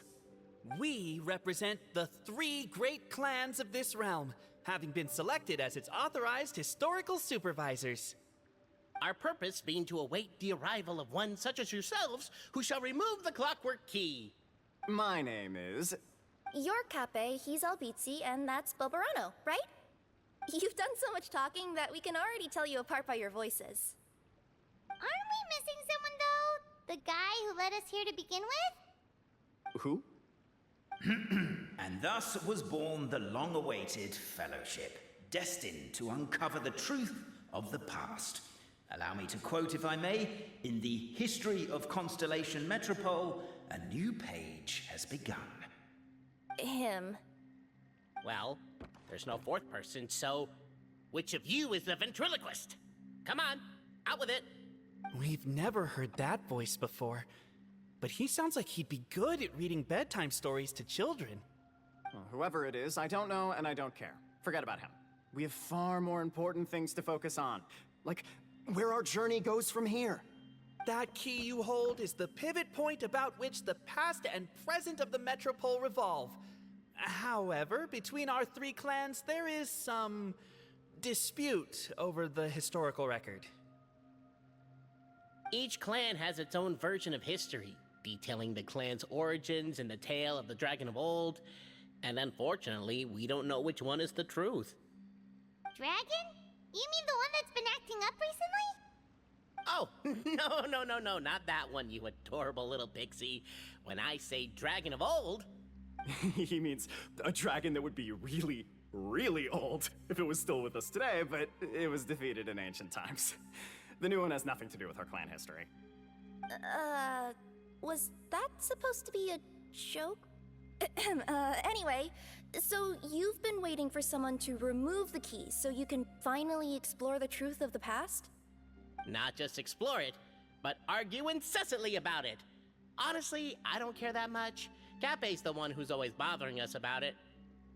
What we need to figure out is who resolved the dragon crisis. We have to know that before we can decide which is the supreme clan.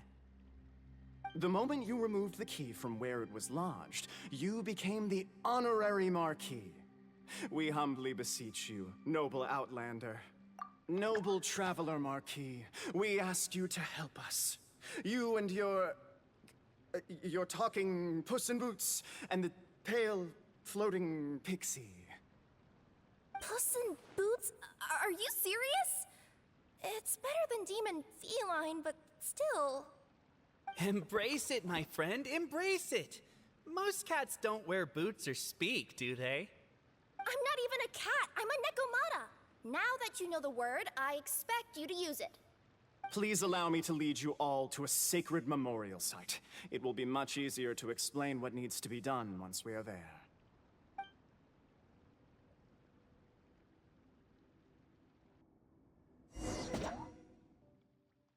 This place is sacred to my clan.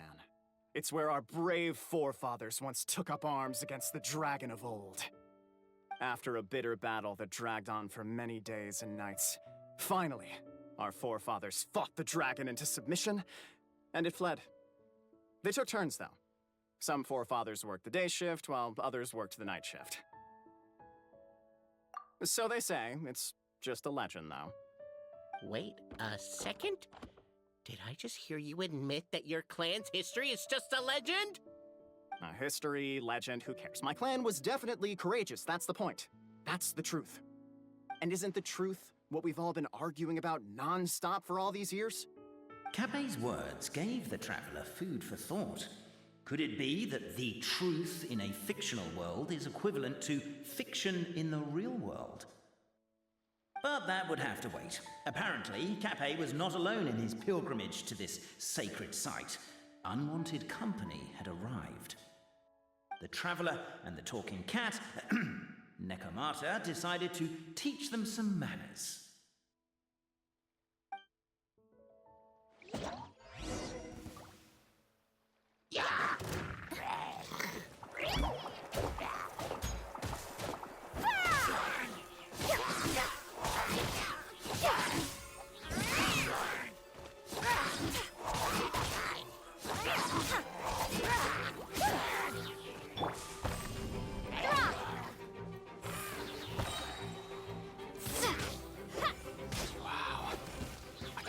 Display of heroism and valor.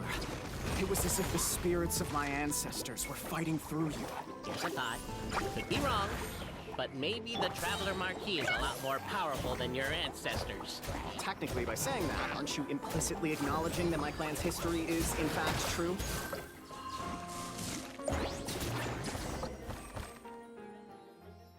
Your martial prowess and show of courage are a more vivid reenactment of my ancestors' feats that suit the modern aesthetic. Now, let's get down to business. As we all know, time is but an illusion. Time may flow line by line, page by page, or frame by frame, but usually it flows in the form of springs and gears. And that clockwork key you have in your hand can turn back time and make the past reappear. Well, actually, my view is that the illusion of time is more of a problem of consciousness. Gears power the body, while the body is the vessel of the conscious mind. But the mind cannot understand the dimension of time, so we experience instead an endless continuum of moments as the pinion of now turns along the rack of ages. I'm getting flashbacks to when I was delivering packages to the Sumeru Academia. A teacher once asked Albizzi what his greatest fear was, and he replied, dragons. Boberano was asked the same question. He replied, time, and repeated the argument we just heard. The teacher then turned to Cape and posed the same question. He replied, Boberano. The manuscript that tells the truth of the historical record, the blueprint to all of creation, the work of the great mage themselves. It can be found at the beginning of the gear rack, and on the very first page of the book. Paimon didn't follow all that, but basically, you're just saying that we need to put the key in and turn it all the way back? Exactly. It is said that in the beginning, the goddess of creation took the goddess of fate's manuscript as a blueprint, placed it under the goddess of prophecy's starry realm, and generated the world from a few magic arrays. So in a few moments, when the great clockwork key turns the local time here back to the very beginning, we will restore the magic arrays back to their original configurations. Hold on, isn't stealing part of the blueprint of creation a little dangerous? Also, how are we supposed to know the original configurations of the magic arrays? Well, the general shapes of the configurations have been passed down over the ages. They now form the family crests of each of our clans. So you'll just need to reference my family crest and join the dots accordingly.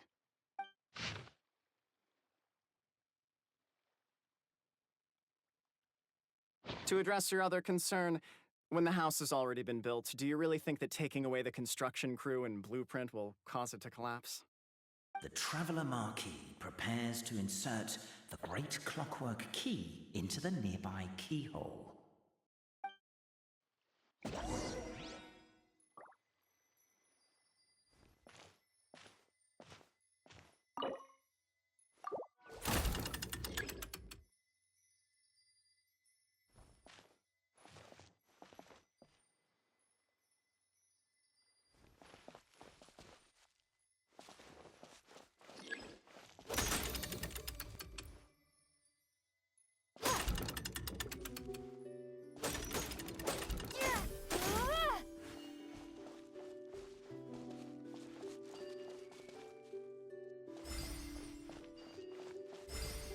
I guess we should start here?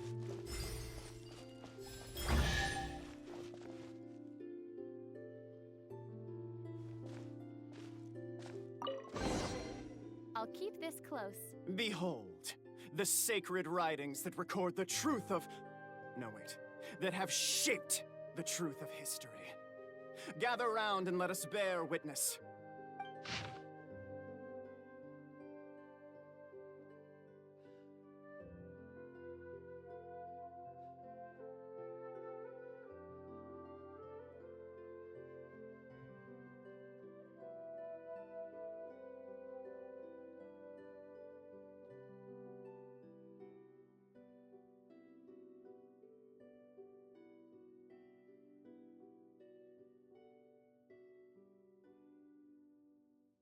Feast your eyes, rejoice, and cheer, for this is the unquestionable truth.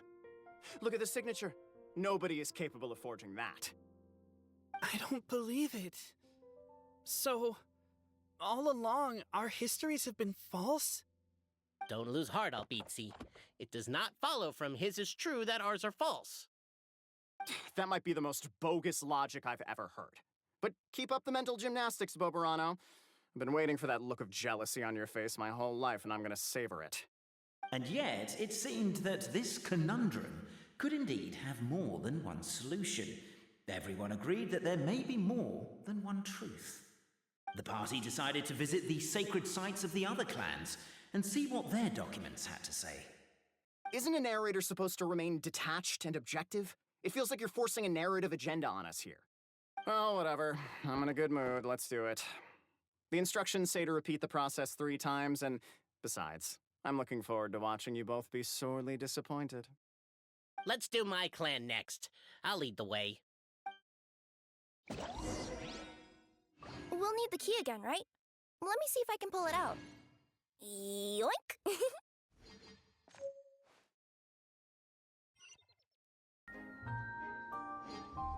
The party finds no pedestal in which to place the great clockwork key, only a locked door. Where's your clan's pedestal? Let me guess, you hid it away in advance to save yourself the embarrassment of having it exposed as a fake? You done? Okay. Now, since my clan's main claim to fame is... Misinformation, half-truths, and fabrication. Ah, shut up, Cape. Shut up, Cape. I swear, if I wind up dead one day, the murderer was Boberano. Let those be my last words. My clan's claim to fame is that we outwitted the Dragon of Old and stole its treasure. Ergo, all articles of value that we own, including the pedestal for the clockwork key, lie behind that door. So, next step is open the door? Almost. There's one step before that. The door is protected by a smart interrogation system. We have to answer its questions, and if we get them wrong, we will alert law enforcement. Jeez.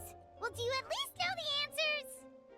The correction fluid of time has dyed white the pages of the Book of Wisdom. No, I don't know the answers. But worry not. I had a quick word with the constabulary in advance. They'll ignore the alarm if we get the questions wrong, so answer without fear.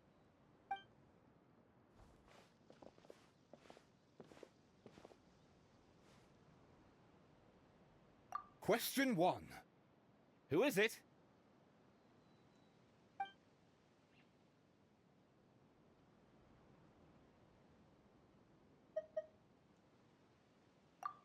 The great yokai, Nekomata in boots. And the trusty travel guide, Pixie!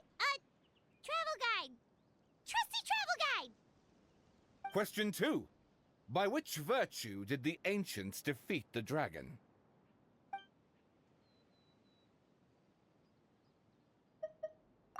If this is the right answer, I swear I'll... Correct!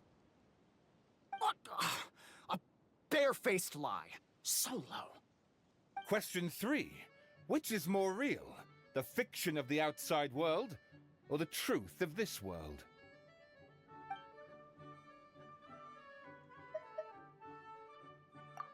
Hear, hear! Who can be sure that the outside world isn't just a dream? And that when the dreamer wakes up, they won't just find themselves inside a novel? There is no way to know, therefore both are equally real. All correct. You may have the key pedestal.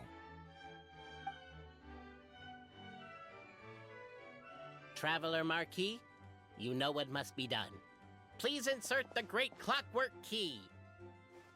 Oh, and this is my family crest.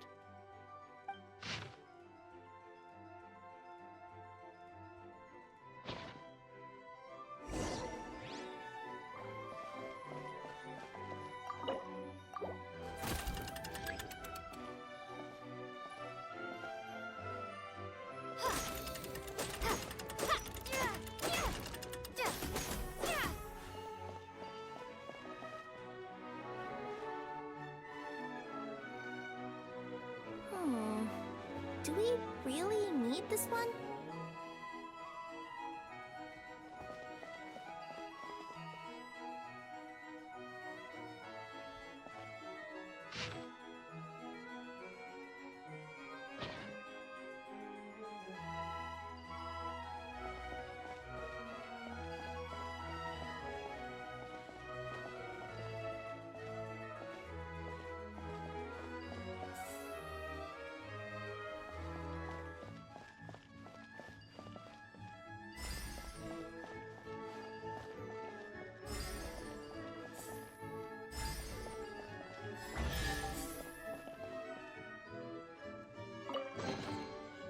keep this close.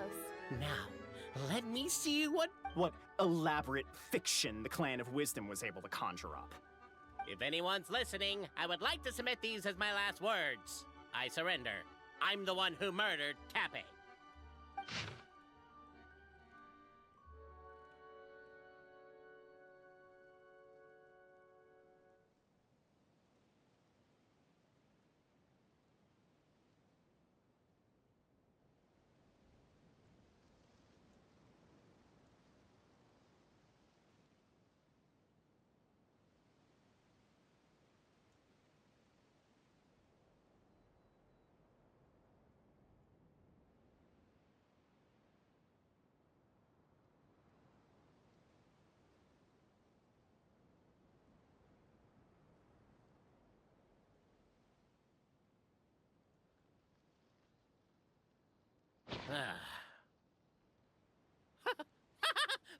Look! My clan's history is true as well!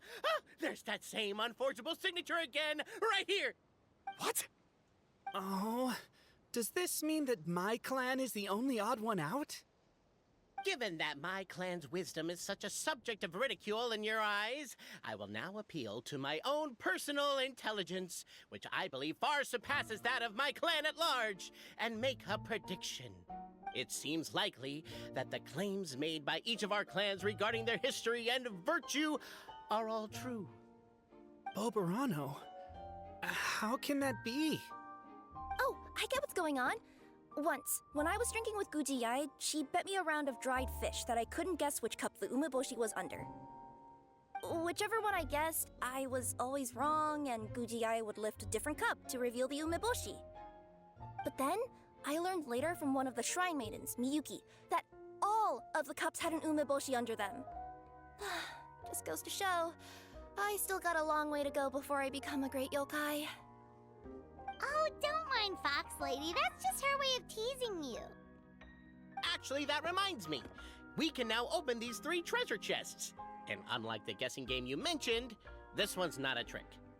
Cool. Well, once you've plundered the last of Bobarano's family wealth, we can go to my clan's place. Guess I'll take the clockwork key again then. Yoink!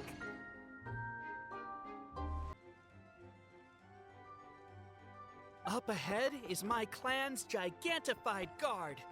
He can be a little pig-headed, and he's incredibly strong. Your weapons won't even scratch him. Wait, but wasn't Cappe's clan the one that's all about strength? So, what do you guys believe in then? Oh, the guard is one of Cappe's people. Size is a coveted trait in the clan of strength, after all. Mine is the clan of empathy, and our key contribution is growth serum. What's empathetic about that? Our ancestors believed that, just maybe, the dragon of old didn't mean us any harm at all. Perhaps the dragon simply didn't notice us, since we are so very tiny. So, they drank the growth serum and grew even larger than the dragon. Then, they set the dragon down, calmly explained their perspective, and eventually taught it how to empathize. The serum isn't what it once was, though. Nowadays, it doesn't make you grow all that much, and it actually makes you lose your empathy. So, I advise we take a detour. Despite Albizzi's words of caution, somebody, no doubt, has other ideas. Surely we could avoid a conflict with the guard, they think to themselves, if we could just try to understand one another. You could, of course, just take the path to your left and go around. But some people are gluttons for punishment. It's all part of the experience, I suppose.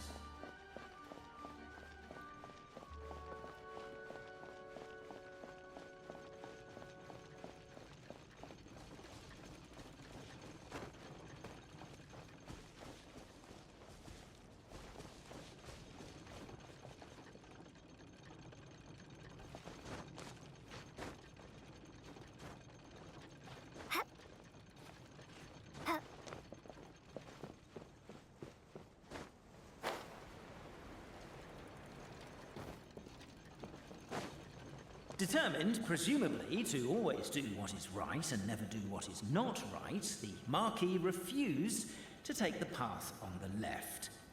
I guess that's one way of doing it. Well, an open world comes with open-ended problems after all.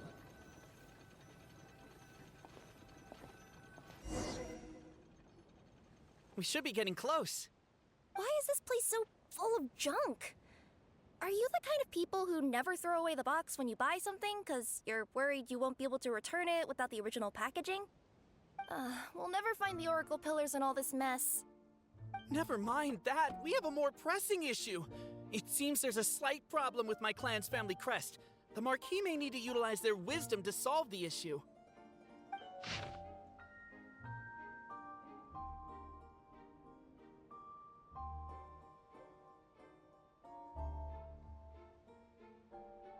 Wisdom too, huh? Well, you guys have a bit of everything, don't you? Except empathy.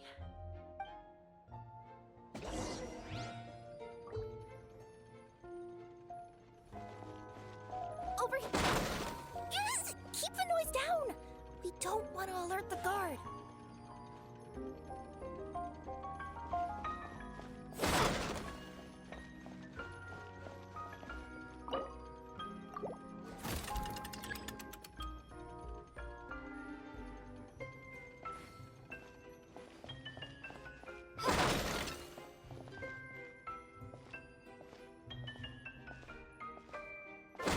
Can't you destroy the boxes a little more quietly?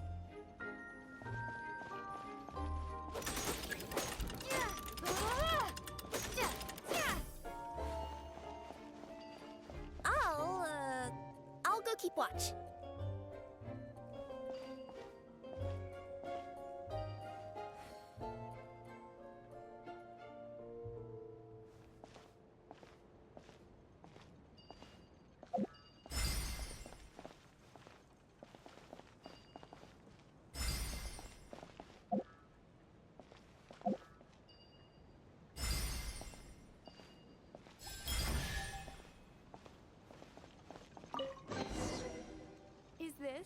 This is the last one.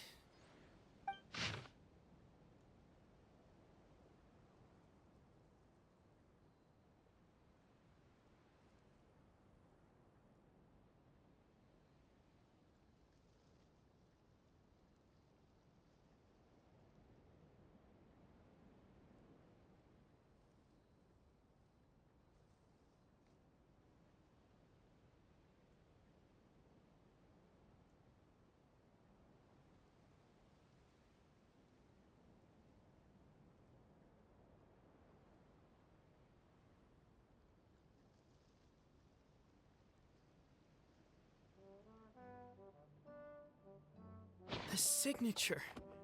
So it's true. Empathy is one of the founding virtues of Constellation Metropole, too.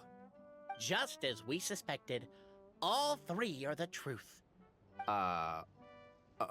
Okay.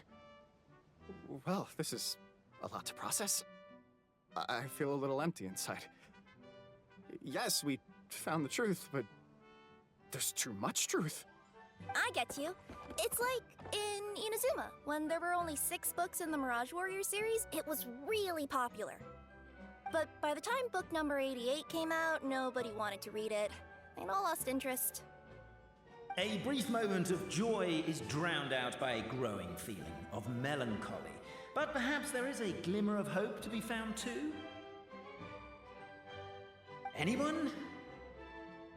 Anyone? All right, I'll say it. How is it the case that these 3 versions of history can all be true at once? That's exactly what Paimon was wondering, but Boborano kind of already explained it away earlier. So Paimon was worried she'd look stupid for asking the question.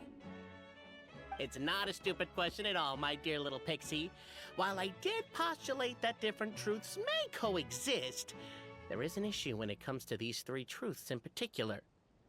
The problem is, all 3 truths are the history of the exact same thing, namely the dragon and the Metropole's origins. Yet all 3 bear the signature, showing that they're genuine.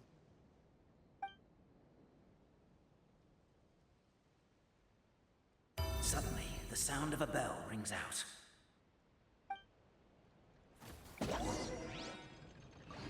The bell! It rang once! What does that mean again? Ah, yes! Highest level of emergency! Everyone, to the main entrance! Stat! Bring all the glue traps and place them outside the gates! The whole city is on the lookout, and there's only one way out. It's the path right in front of you.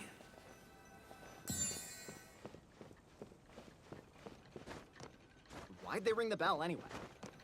Also, why is one ring the highest level of emergency? Obviously because you have to respond fast when it's an emergency. It'd be a bit too late if they waited till the 99th ring.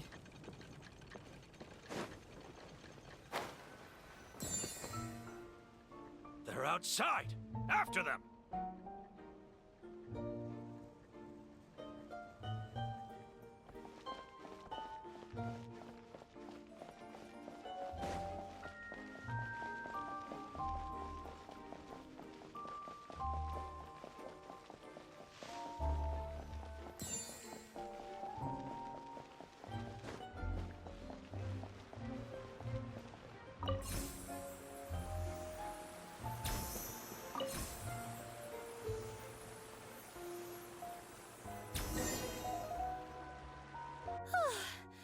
We made it out.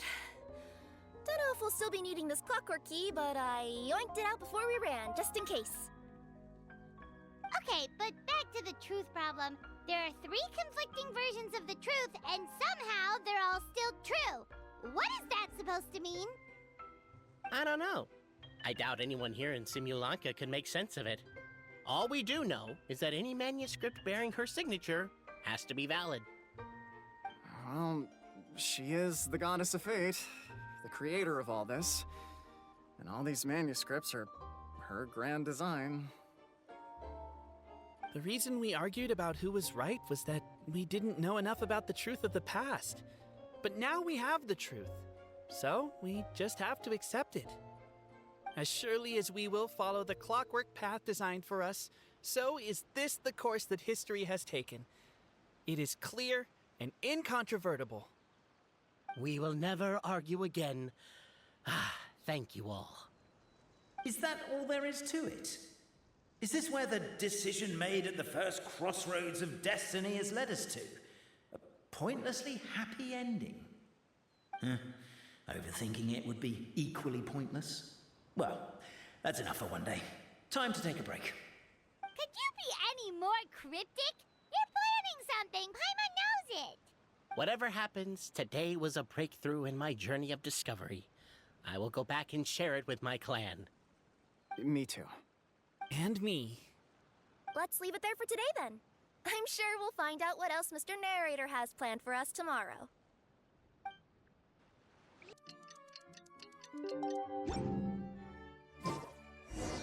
What a beautiful day, thought the traveller, before she was overcome by a creeping sense of foreboding. The voice in her head grew louder. Must go to Pendulum Lane.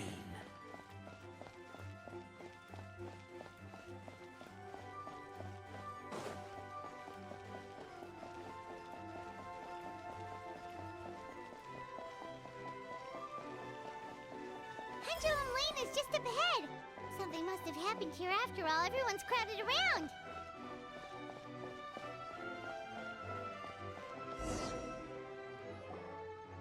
Oh my god, this is terrible! I don't understand. The 3 great clans of Constellation Metropole have finally made peace with each other. Who could have done this? What happened? Oh no, someone's lying on the ground. Cappe! How did this happen? Cappe, you idiot! Wake up! You need to revise your last words or everyone's gonna start suspecting me! Last words? What did he say? If I wind up dead one day, the murderer was Boberano. Ugh, you could have at least pretended to not remember it. I'm sorry, Boberano, but this is an interrogation. I have to give the detective straight answers. Don't worry, Boberano. I don't consider you a suspect, nor do I have the authority to charge anyone with a crime. So, are you the last people to have had contact with him? My sincere condolences. You were travel companions, right? It's a real tragedy. I'm afraid he'll be out cold for another hour and a half, at least. Huh? Yeah, I know. It's despicable. Hitting someone in the back of the head is the second worst act of cruelty there is. The first being replacing their gear oil with extra strong glue. So, Cape's not dead? His gears, metal frame and shell are all still in excellent condition. It's just his energy supply that's been all messed up. Wait. But surely you can't be suggesting that just because Cape isn't broken, there's no need to go looking for the culprit. No! There's a need! Huge need! Unfortunately, this is rapidly turning into a cold case. There's no evidence and no witnesses. Unless there's an official clockwork pedestal or the goddess of prophecy around here somewhere. Excuse me. Then suddenly the long-lost dragon of old flew across the sky. Where? I didn't see anything. Wait, why can't I move? No, my mistake. It was just a cloud. Or a bird. Or something. If only we could turn time backwards and replay the crime.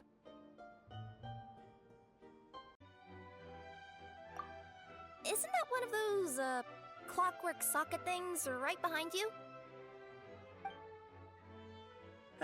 So it is. No wonder everyone here is suddenly struggling to move. Traveller, if you please, let's recreate the crime scene.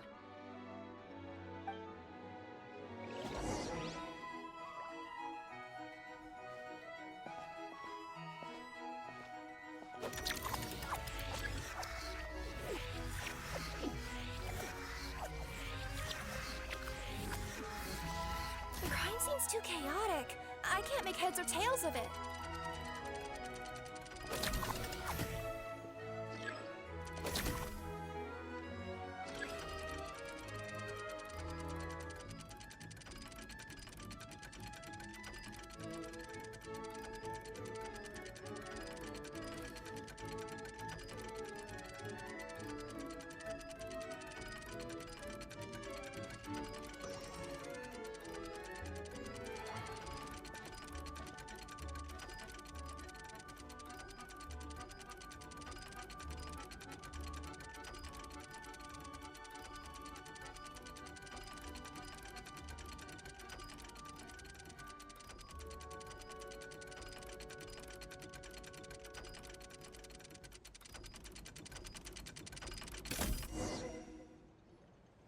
Well, that clears it up.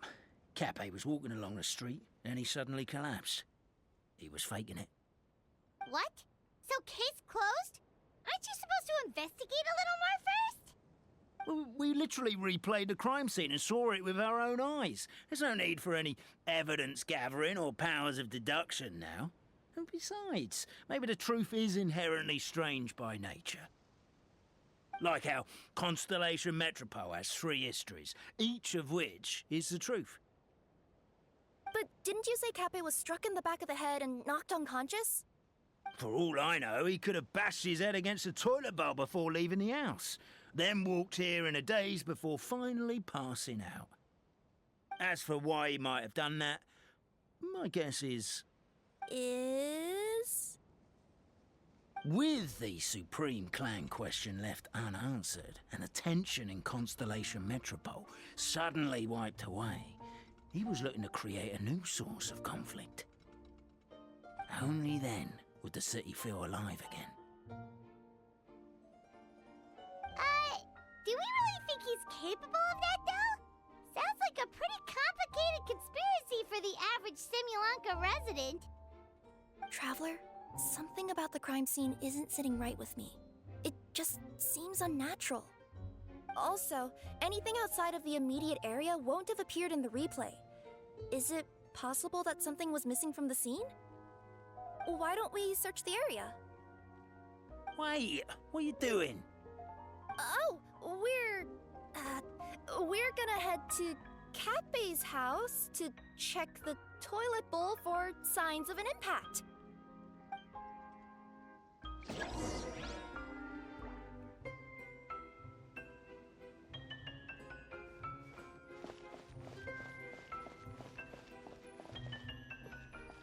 pickaxe?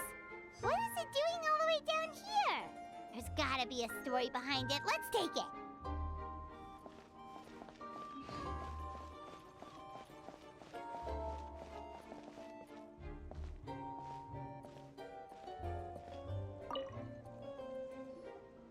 Hello there. Have you seen my spear by any chance? Someone was shouting about a dragon a minute ago, and I instinctively threw it into the sky. Yeah.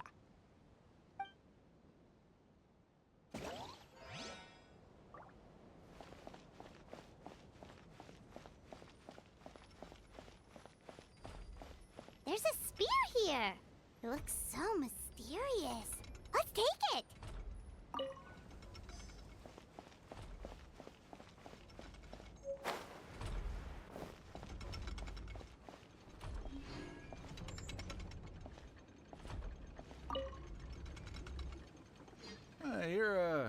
You're not from these parts, are you? Just visiting?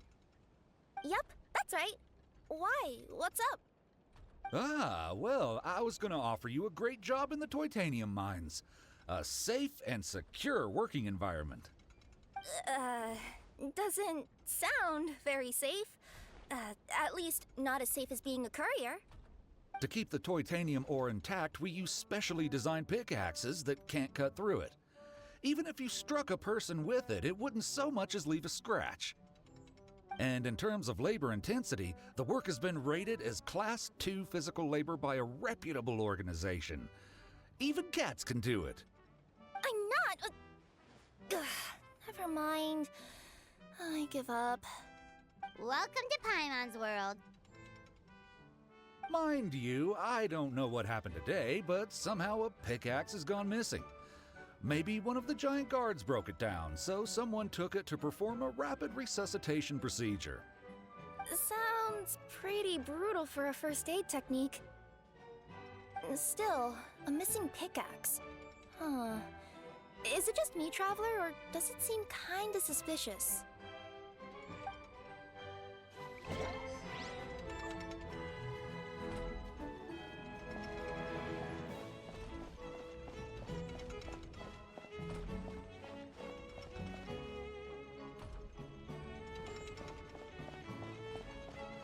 There's a strange potion bottle here.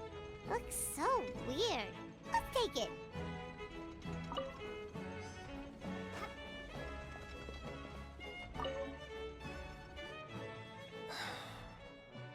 Come here.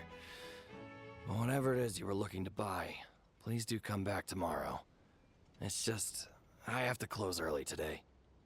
A bottle of growth serum has gone missing. If someone's stolen it with the intention of harming others, the consequences could be disastrous. There's a whole investigation into it, so I gotta close the shop while I do an inventory count. If it turns out I'm wrong and I miscounted, I could be charged with filing a false report and disturbing the peace.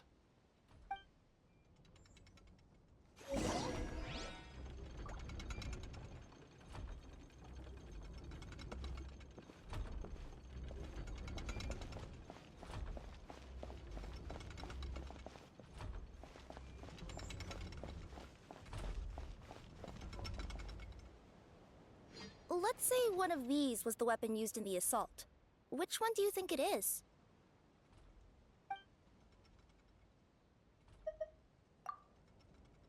If it was the pickaxe, Cappe sure is lucky it's not still lodged in his head. Actually, you're wrong there, Paimon. The foreman at the mine was just saying, this kind of pickaxe is designed not to damage titanium, so it couldn't cause any superficial damage to residents here. But you could probably knock someone out if you hit them hard enough, and it wouldn't leave a scratch. Let's take this back to the crime scene and replay it one more time. Ah, you're back. How was the toilet at Cappe's house? Toilet? What about it? Oh, yeah, forget that. What's this about? What are you trying to say? We thought the way Cappe fell looked odd, so we searched the area for suspicious items and found this. It could have been deliberately placed out of range of the crime scene so it wouldn't show up when we replayed it. Now we've retrieved it, we were gonna replay it again. You don't mind, do you? Oh, I just remembered I forgot to turn off the clockwork switch in my kitchen. Yeah, I think I'll just... Oh, no, you stay right there.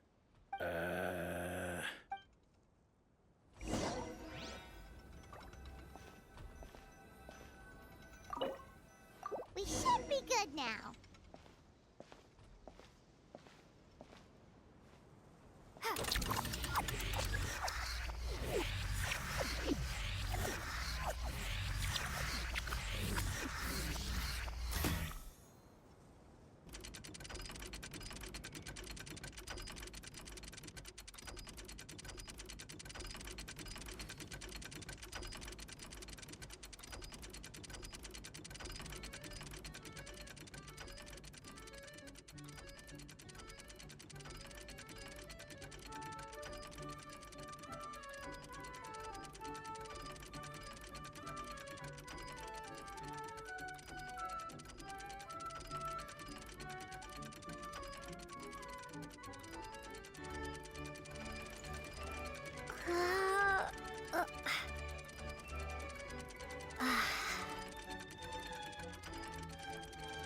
So you're the attacker!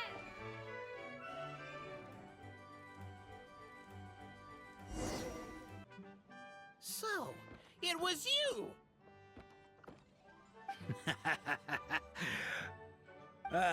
I would congratulate you for cracking the case, but since I did such an abysmal job of covering my tracks, didn't exactly have your work cut out for you. So, all I can say is... catch me if you can!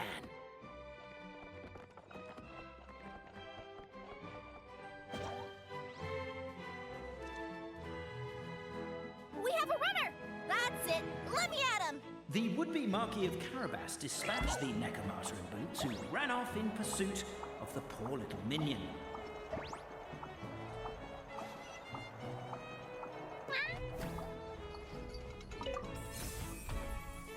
The minion's poor little lower back was protesting painfully against the intense physical activity.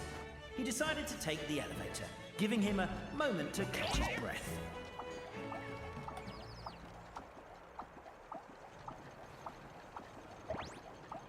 Really? His lower back asked. But the minion had no other choice. He resolved to make the jump down. By this point, the Nekomata in boots was gasping for air. The minion was huffing and puffing, even more loudly. But we'll ignore that. I'm not! Don't underestimate the gold-level courier of the Komania Express! A characteristically catty response from the Nekomata.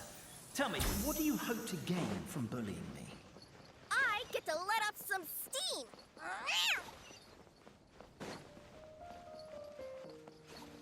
Ha-ha! You fell into my trap. In fact, all the glue in this world is created by me, using my narrator powers. I make it and the residents just gather what they need. Rats! Oh, I'm so jealous of you guys right now. You can just jump out of your shoes and keep running, but Wait, I'm... The unnamed minion made a last-ditch escape attempt. He began his long climb, up the wall, the tall wall. He began his long climb up the tall wall. You call that a tall wall? In urgent neck... I'm beat. I surrender.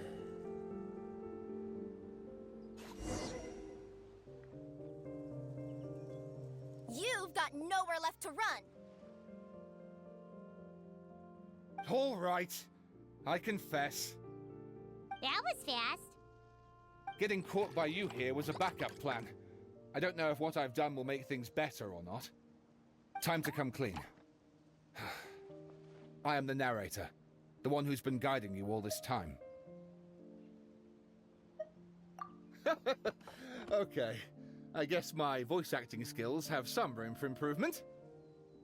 Anyway, I only did what I did because... Why are you suddenly spilling the beans?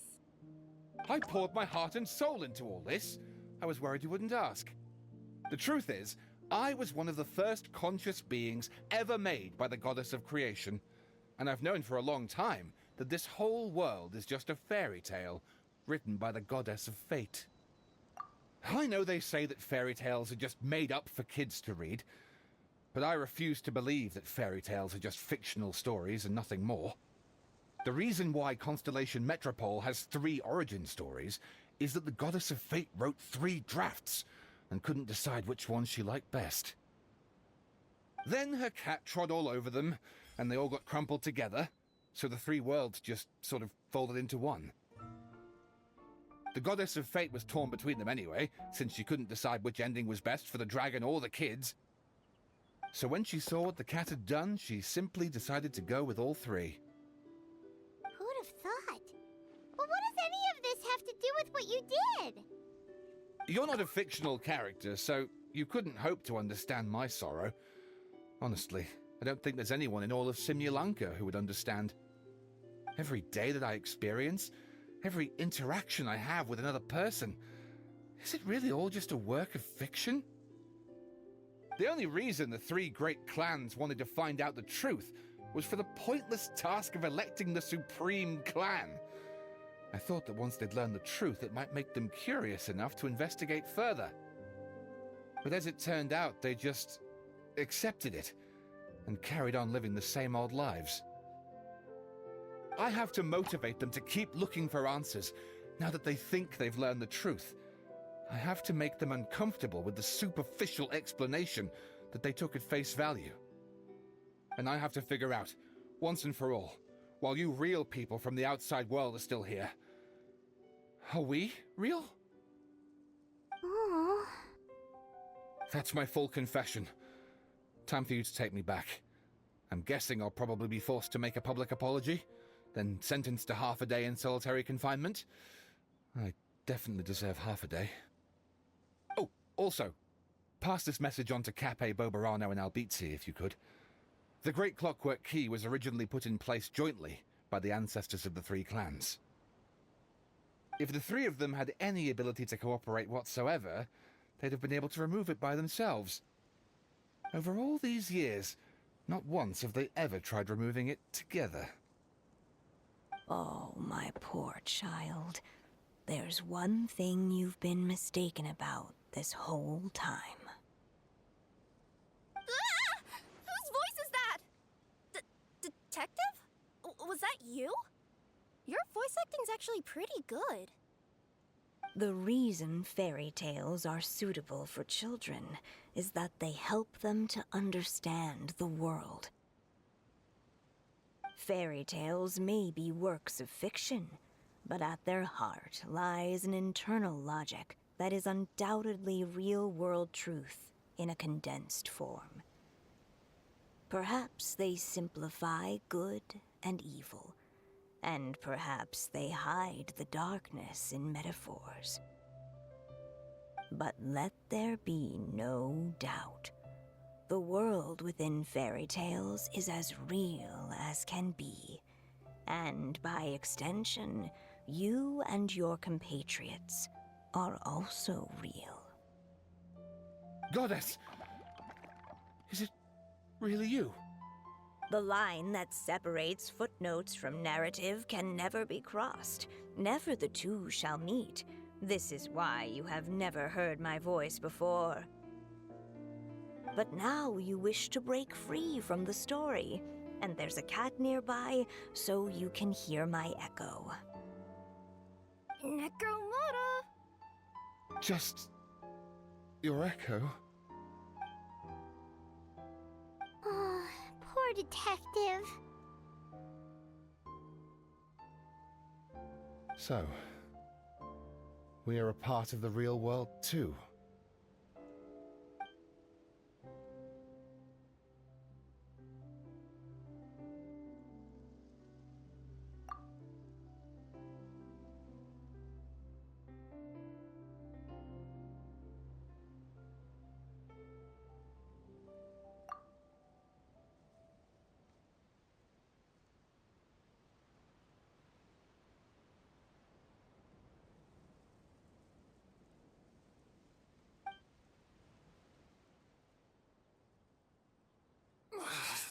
My head's spinning.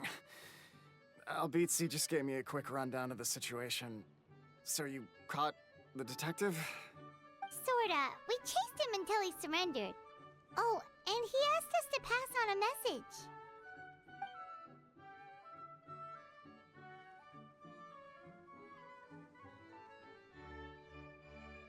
Does he really think we didn't try that? 'Cause we did, after 6 months in that place. Ah, that was my bad. I thought it was a stupid idea at the time, so I didn't really exert myself. I also sort of stopped trying after 3 years. Never mind. I'm partly to blame as well. On the second attempt, I just hugged the key and pretended like I was pulling as hard as I could. You guys are so lazy. My granny's neighbor's pet cat has nothing on you, and it spends all day, every day sunbathing. Anyway, you said you heard the voice of the Goddess of Fate at the end? That's amazing. There is a world beyond our own after all. What would you guys say to taking a trip to the outside world sometime? Otherwise, I got bashed in the back of the head for nothing. Depends. Do either of you know how to get there? But yes, I agree we should go. And not invite the detective, just to annoy him. But maybe the reason we've never worried about whether we're real or not is that, unlike him, we weren't there to witness the creation of this world. We've never had any reason to doubt that we're real. If someone ever convinced me that these delightful dimwits, Cape and Albizzi, weren't real, oh, I'd be devastated. The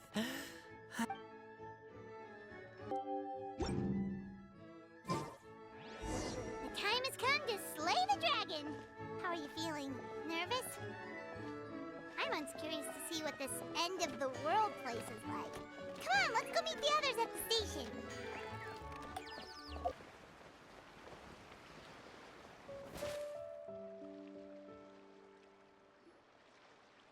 Carriage inspection, check. Wheel and axle inspection, check. Power inspection. Good morning, Mr. Wheel. Oh, good morning, heroes of Simulanka. Hey, our old friend Wheel is the driver again. That already puts Paimon at ease. Are you certain you don't want us to accompany you, Your Majesty? I am. You can leave the dragon slaying to us. My partner's a pro. She does it all the time. What remarkable friends Her Majesty has. With such great heroes by your side, I'm sure you'll best the dragon with ease. We won't keep you any longer. All right, then. Look after the city for me while I'm gone. Yes, Your Majesty. Just leave it to us. I think we're all set. Time to depart. Next stop, the end of the world!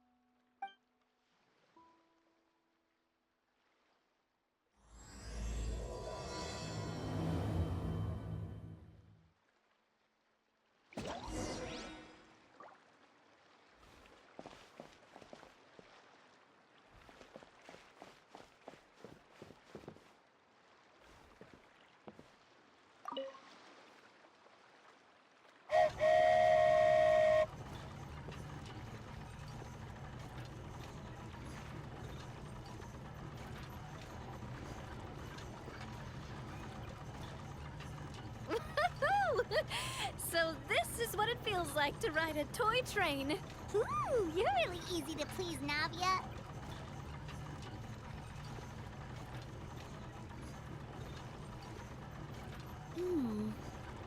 Looks like the fog ahead is getting thicker.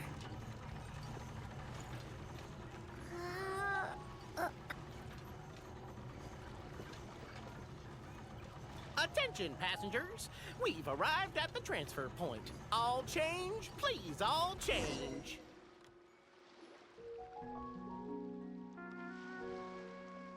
So we've got to switch trains, right?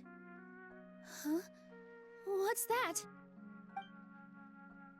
It looks like Haley Churls, they've taken over that platform! Huh? What do we do? Just find somewhere to hide, Mr. Wheel. We'll take care of them.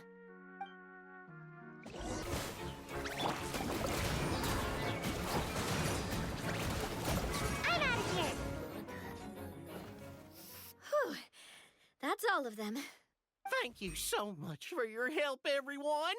Now, let me take a look at the train.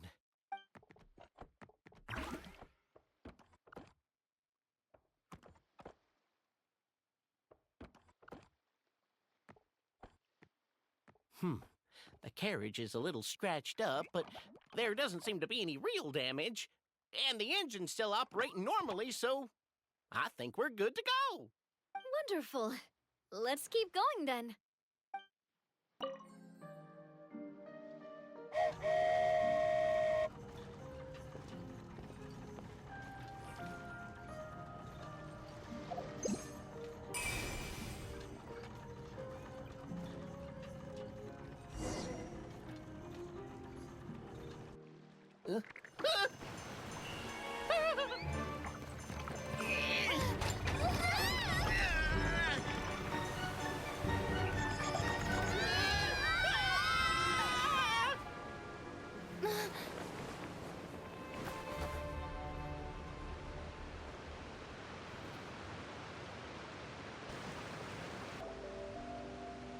Go forth and witness this world, my... Make sure to be nice to everyone. I leave it to you. Are you okay, Miss Nilou? I'm fine, but I think the traveler is still unconscious.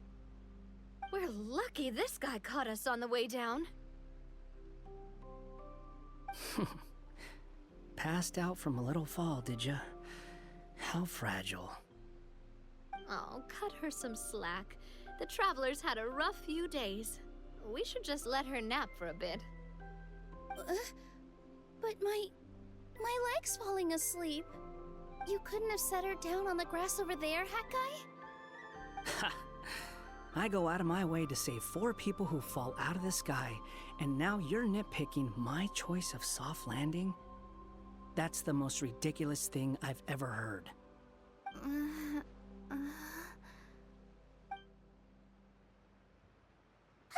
She's awake. Morning, sunshine. You were having a nice little dream there, weren't you? Not gonna lie, it was kind of adorable. You and your friends fell from the top of that waterfall, and you passed out along the way. Guess someone couldn't keep it together. Sorry to break it to you, but crashing into the ground doesn't take you to another world. That kind of thing only happens in those stupid light novels they sell in Inazuma. Also, he kind of, set you down in Nilou's lap, so that's where you've been napping all this time. Paimon?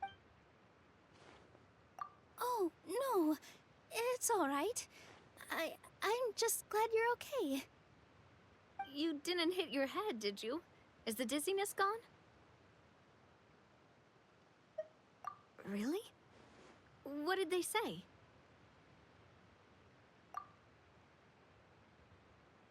The fog you see around here can have a hallucinatory effect. Apparently, it's the work of that dragon. Maybe you inhaled some while you were freaking out on your way down. Traveler, Nilou, do you know this Hat Guy person? Oh yeah, he's a student at the Academia. We met during the last Inter-Darshan Championship. He was representing the Vahumana Darshan. Well then, hello there, friend. I'm Navia, the president of Spina di Rosula. It's very nice to meet you.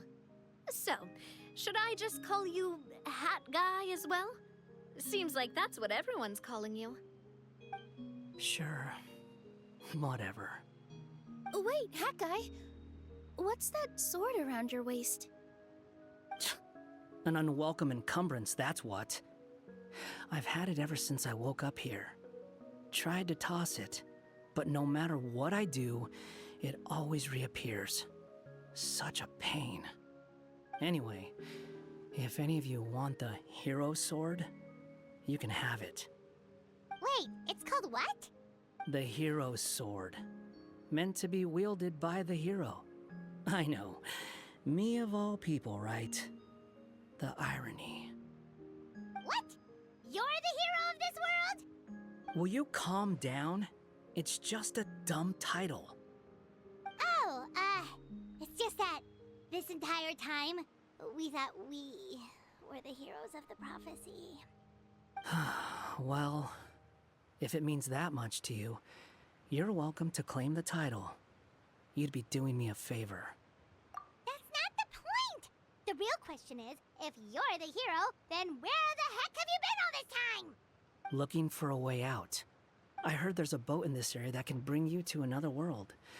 So I came to investigate. But look at the state of things around here. The lighthouse collapsed. The boat won't budge. I say we try to find a different way out. Huh. Paimon's guessing a voice told you what you were supposed to do here. That's what happened with Navia and Nilou, at least.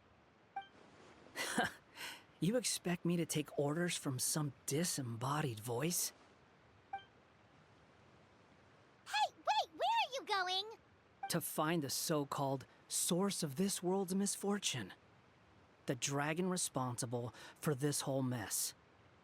Wait, we came here to fight the dragon as well. Why don't we go together? Grab that dragon scale over there before you leave. It'll come in handy later. A dragon scale? Where? How did you know about it? What's it for? And Have you ever considered keeping your questions to yourself? Because if you actually expect me to answer them all, we'll be here until the next Interdarshan Championship. you little... Paimon thought you might have learned some manners by now, but clearly not! This should do it, right? Wow, this scale is amazing! It turns everything it touches into something hard, almost like a toy block! It doesn't seem to work on us, though. It spews out poison and transmutes everything it touches. Huh. No wonder they call it the evil dragon. Your Majesty, Madam Very Brave Hero! What are you looking at me for? He's obviously talking to you. Mr. Wheel, you didn't get hurt when we fell, did you? Oh, not at all. Thankfully, the young man in the hat was kind enough to lend me a hand. There seems to be a village over here.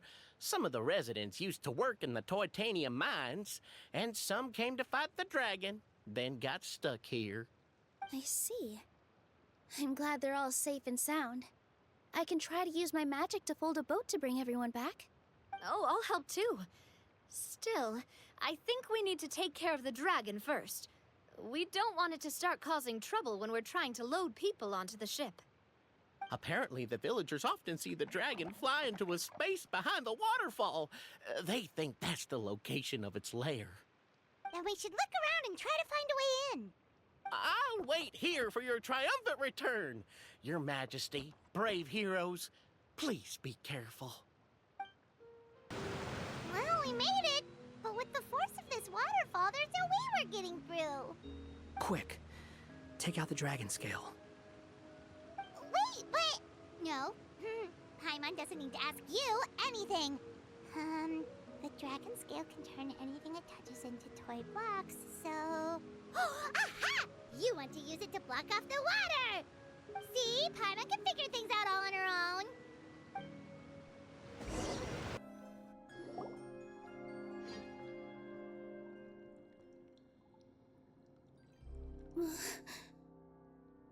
What's wrong, Nilou?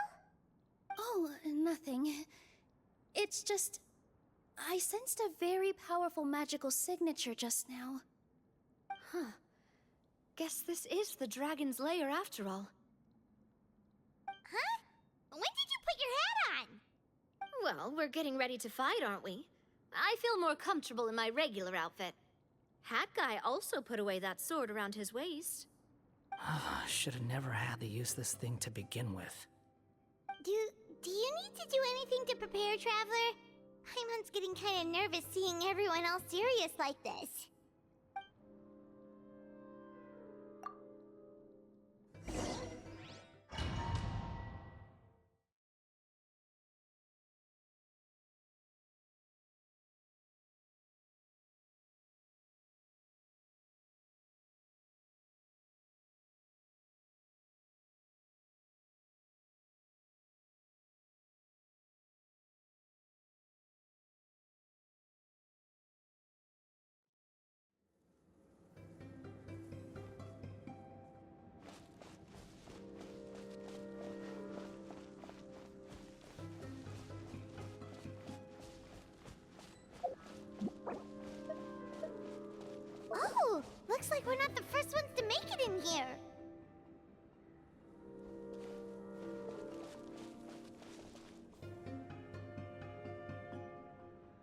Wait, hold on!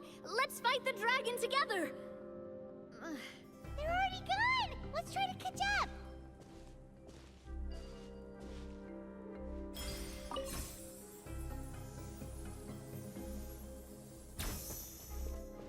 Ooh, what's that sound? Is it an earthquake? Where'd they go? Reckless idiots.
Feeling lucky?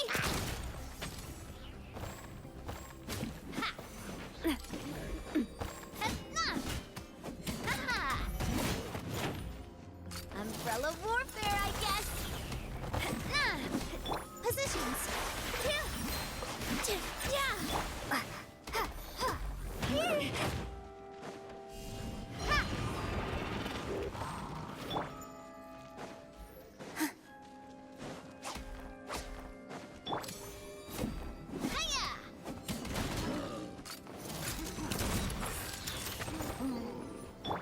Squall and Fury.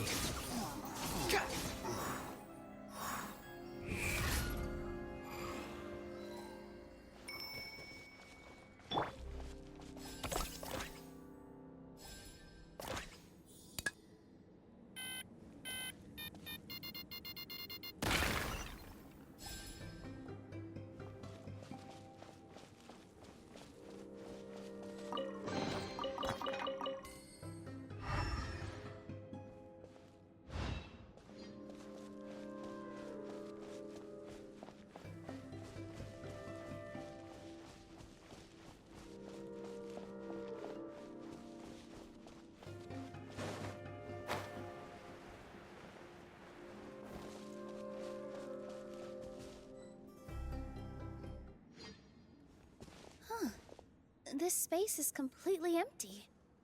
Paimon bets this is where the dragon sleeps. Watch out in front. It's coming.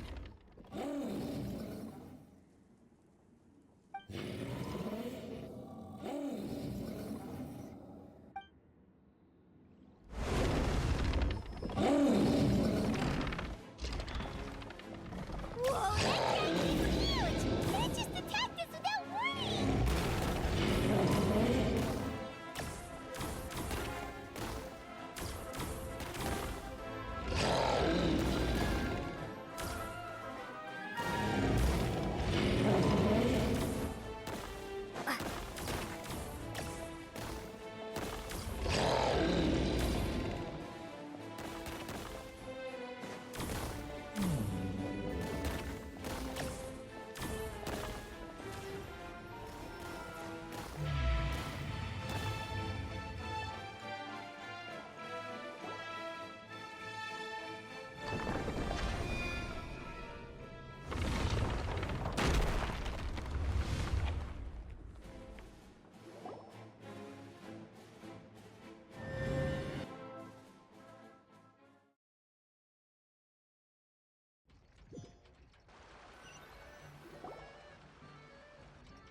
Look, he's here. Ah, another new soul has joined this world.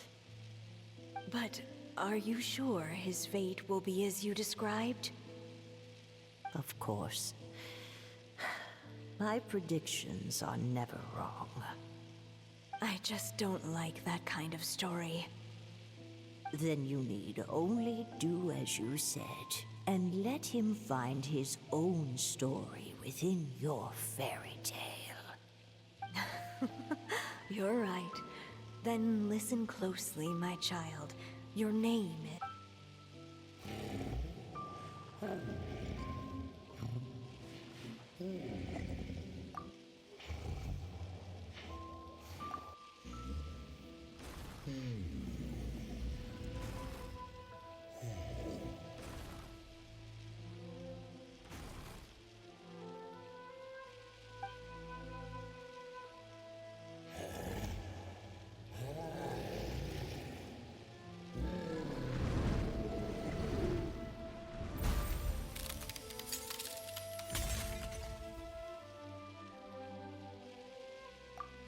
It's the dragon! The dragon that destroyed the Titanium mines!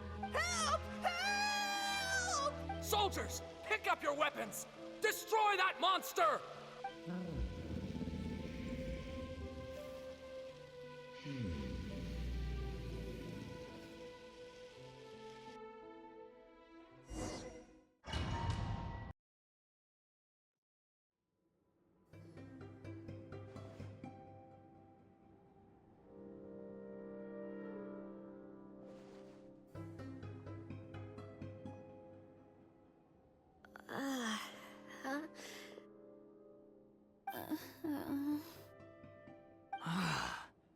How many times am I going to have to save you? Thank you, Hat Guy. Paimon still feels dizzy. Hey, did any of you also see something strange? It was like we were witnessing... The dragon's memories. Sounds like we all saw the same thing just now. Well, we definitely saw a different side to the story. Watching it all unfold, Paimon couldn't help but feel bad for the dragon. This world might be a lot more complicated than we thought. The next time we encounter the dragon, how about we try talking to him instead of fighting? That sounds like a good plan. But maybe we should figure out where we ended up first. Huh. If the world above is a fairy tale realm, then maybe we've fallen into the next page of the book. Just keep walking and don't fall behind. Hey, wait for us!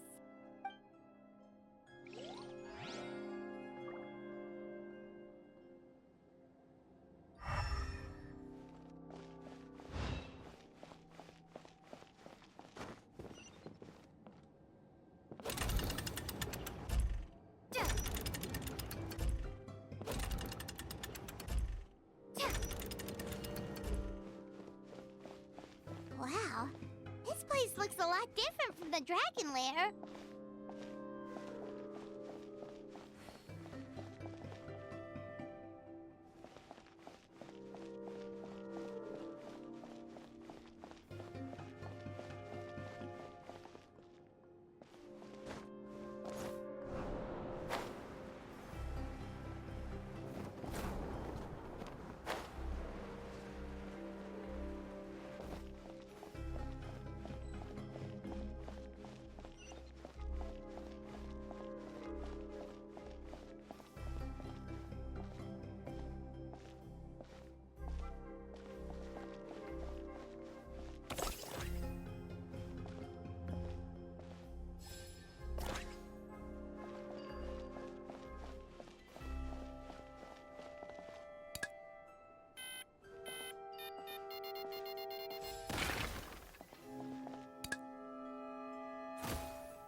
Guerrilla warfare, I guess.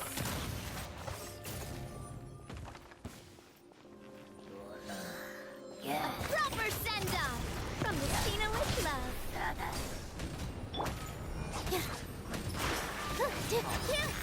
Behold!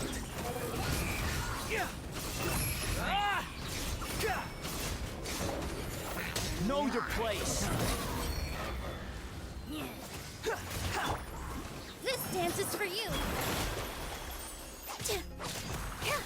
Positions.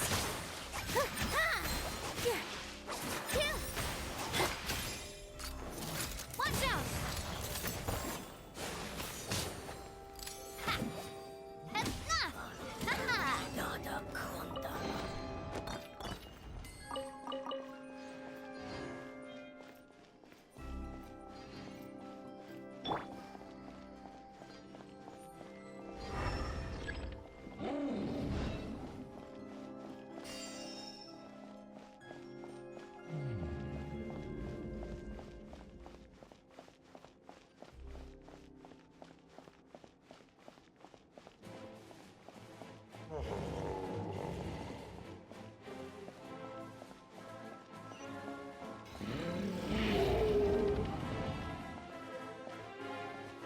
He seems angry.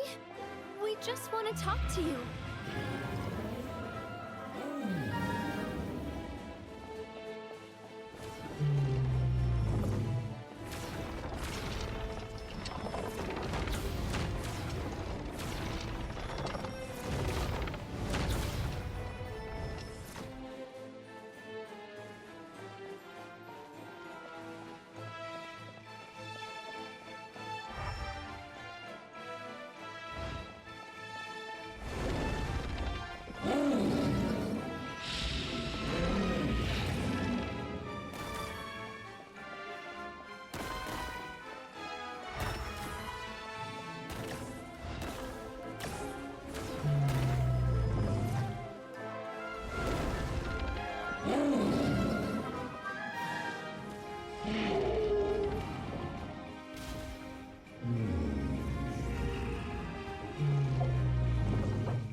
dragon! The stars! It flew away with the Metropole stars! Oh no! We didn't get eaten by the dragon? The dragon just dropped us off here? Hi, guy! You're getting too far away! He's just up ahead. Is he trying to lure us somewhere? Well, I'd say we were the ones who backed him into a corner. But we just want to ask him a few questions about his past. He's had year after year of people coming here to try to take his head. If you ask me, his reaction is perfectly normal. Maybe there's still something we can do to calm him down? I wouldn't count on it. Maybe his earlier attacks were just a warning, but now he's actually getting serious. Prepare for a final battle. Sometimes it takes a little force for someone to finally wake up.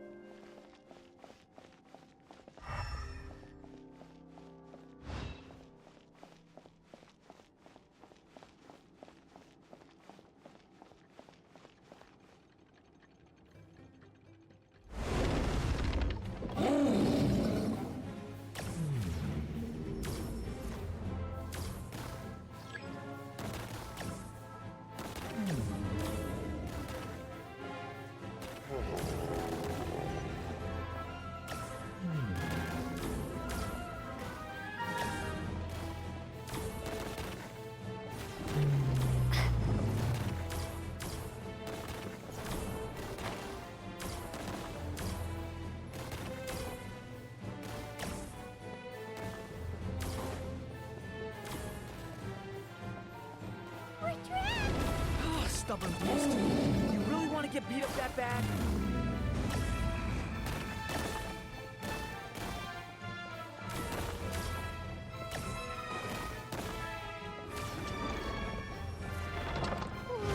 Its mouth is huge! Are we really gonna have to throw a bomb in its mouth?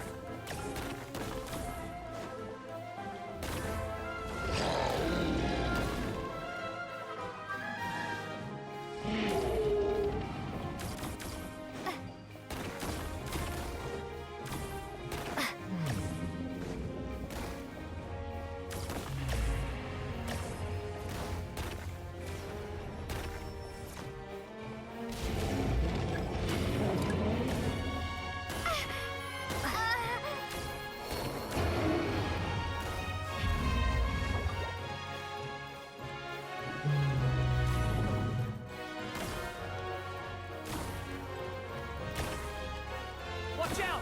If you fall, you're on your own this time.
getting serious.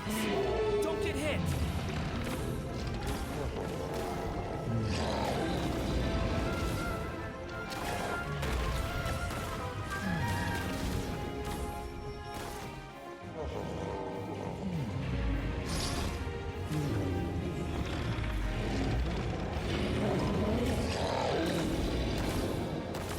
There's a bomb over there! Just like before! Throw the bomb right into its mouth!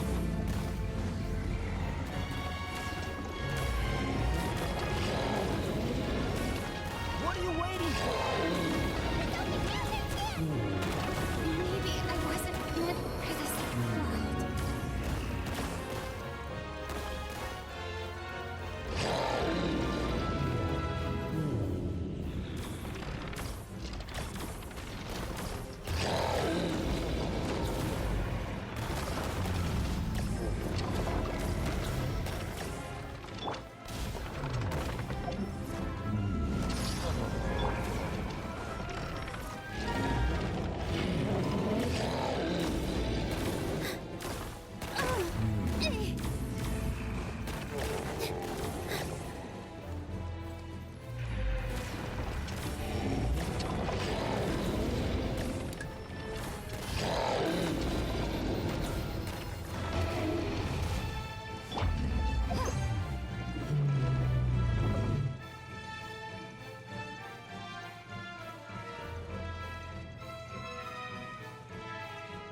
Now's our chance! Wait!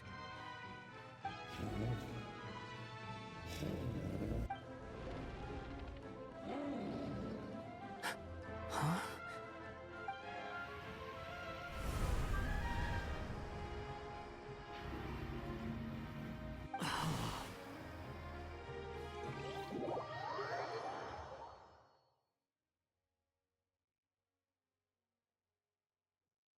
Are we inside the black mist?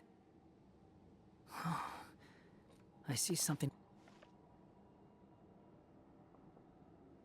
Are you sure you want to create this child, Em? Even after what I told you about his fate? He will be abandoned by his creator, and eventually... I know, Bee. You've told me already. That sad story with the disappointing ending. It's what happened in the real world, isn't it? But that's exactly why I want to change things. In a different world, his story can have a happier ending. That child, his heart is so full of love. I understand, Anya. But know that if you give him that name, his fate in Simulanka is destined to parallel that of his real-world namesake. But there's still a chance, right? Maybe it's a shot in the dark, but I have to try. He deserves a better life. Although, he might need the help of others when the time comes. All right, my dear. The choice is yours. Since you're so persistent, let me tell you a secret. More boring fate talk.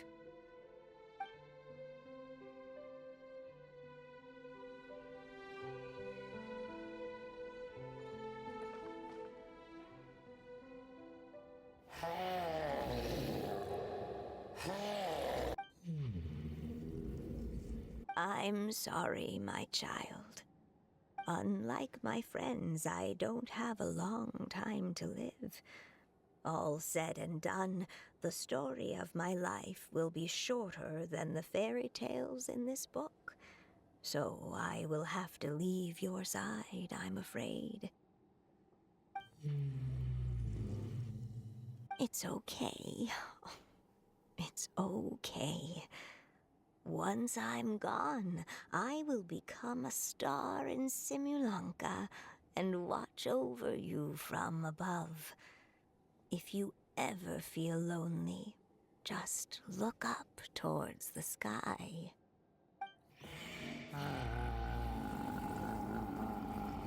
Go forth and witness this world, my child. Make sure to be nice to everyone. You'll meet good friends one day. I'm sure of it. That is my wish for your future. As for this world, I leave it to you.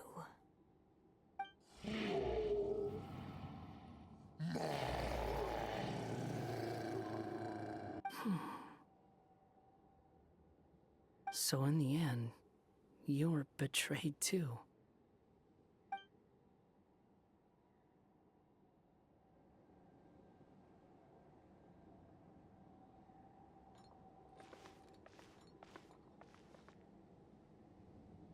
Hey, Mr. Dragon! He brought you some food. You must be hungry. Shh! Quiet!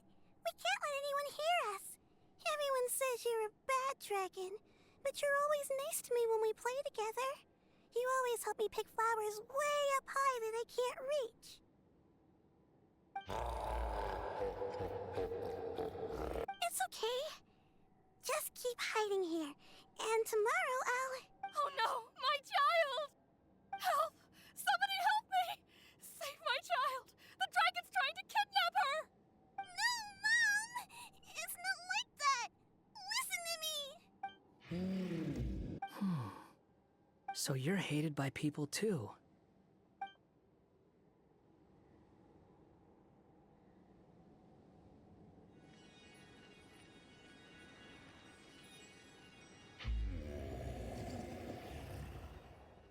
So that's it. That's really your wish? To never have been born at all? That's not a fate you should wish for.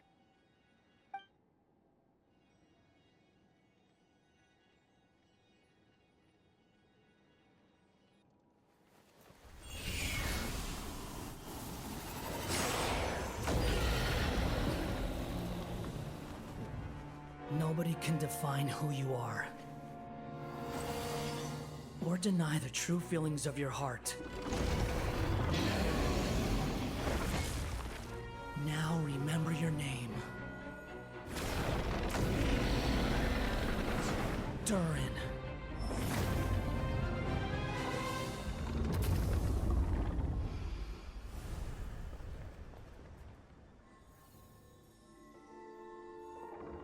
It's all right now.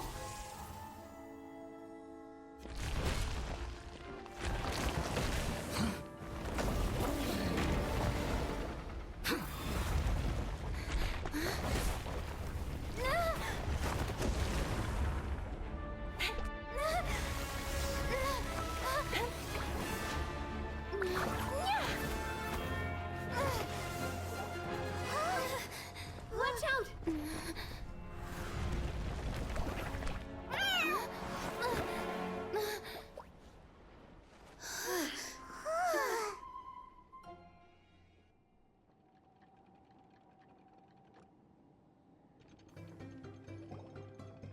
That was a close call. Are you guys all right? Back in Constellation Metropole, I heard people saying you'd gone to fight the dragon, so I followed you here. Right when I managed to catch up, I saw you fall through that hole. Wait, didn't someone else fall through just now? Shouldn't we do something? Oh yeah, Hat Guy. Well, he can fly, so he'll probably be fine. He called the dragon something earlier. It sounded like he said... Durin. That's his name. Oh, Hat Guy, you're okay. Wait, what about the dragon... Durin? He's fine. Durin. Oh, wait, that's the name of the dragon from Dragonspine, right? The one that became a part of the mountain after being slain by Dvalin? If Paimon remembers correctly, it was created by... Right! It was created by Rhine Daughter! Created, you say? Huh. So, what exactly happened down there? You've been acting weird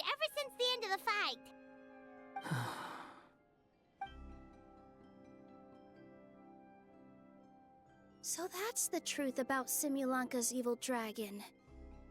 What we saw in the mist weren't hallucinations, but the dragon's memories.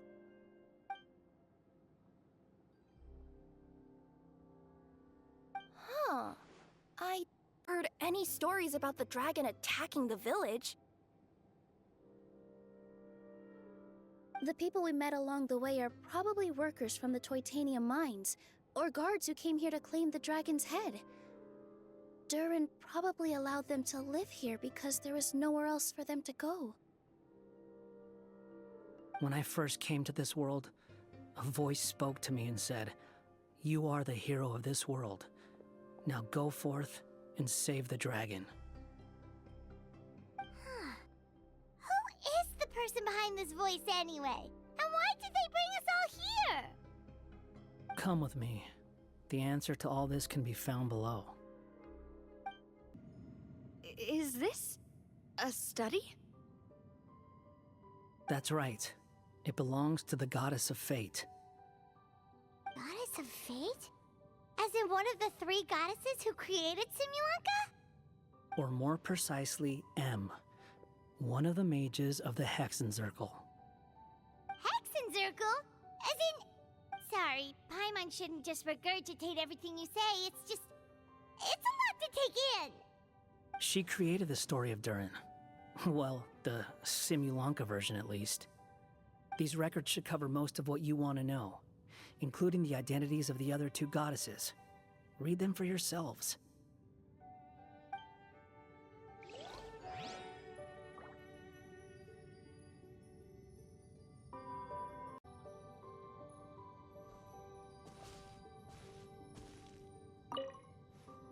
By all rights, I should have been A, since A is the first and last letter of my name. But Alice overruled me on the basis of seniority and said I should be M instead because of my middle name. She really knows how to push my buttons. Still, her magic never fails to amaze me. I still can't believe she got one of my origami frogs to start talking. Why don't I write a story with origami animals as the main characters? Let's see. Once upon a time, in a magical forest, there lived a group of animals made of paper. Barbie loves looking into the future, so she used her powers to map out the fates of all living things in Simulanka. But knowing the ending in advance takes all the fun out of the story. I think I'll make a bet with her. I believe that one day, the people of Simulanka will decide to carve their own destiny. Apparently, she wants to build a statue of herself in the capital city. Always looking to add some pizzazz.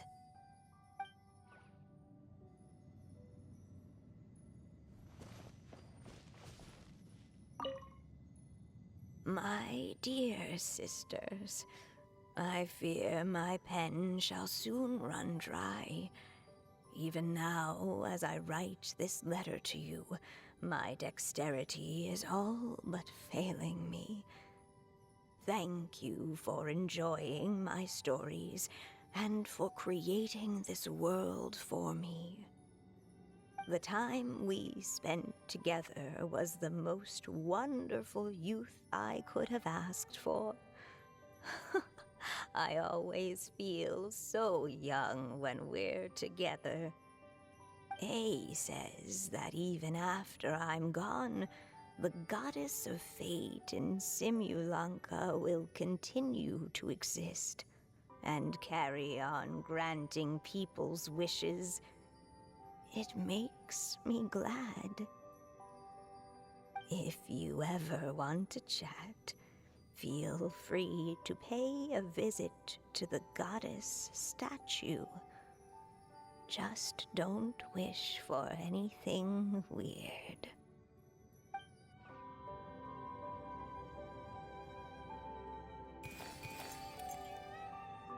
It's Simulonka Durin. And he's looking up at something. A star. This must have been after M passed away. This looks like a mine. Maybe the Titanium miners dug too deep? So deep that they dug right through to the world on the next page. Yeah. Now that you mention it, this miner's lamp looks really similar to the star on the previous page. The Forest of Blessings. This book has been recording Simulonka's history all along. Look at the size of those footprints. If that's every time he lands, then no wonder people are so terrified of him. So that's why you took the stars. Because you missed your mom.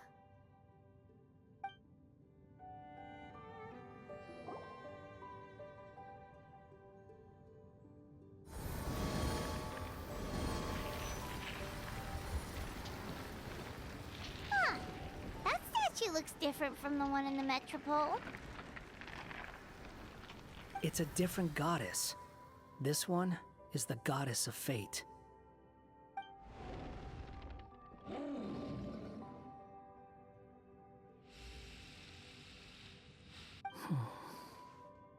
It's all right now, Durin. Nobody here wants to hurt you. Don't say that, Durin! Paimon made a mistake. She was wrong about you. But it's nice to talk, isn't it? Now that we've all calmed down?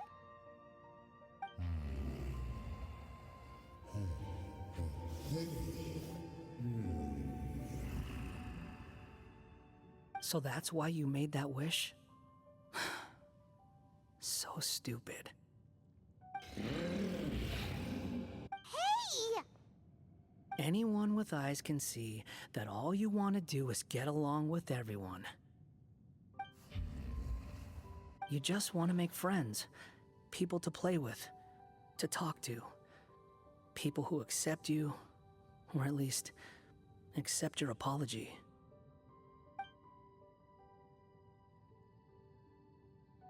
Oh, you never hurt anyone. Heck, the idea never even crossed your mind. Sure, you scared a bunch of people half to death, but that's only because they had no idea what kind of dragon you really are.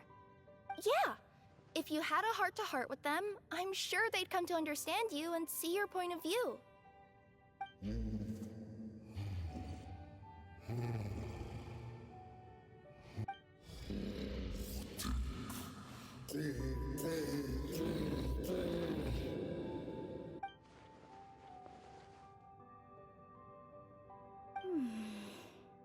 The curse.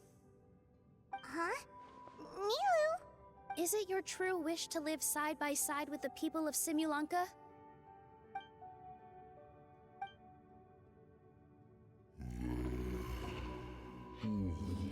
Then close your eyes and make a wish to the goddess of fate. We will help make your wish come true.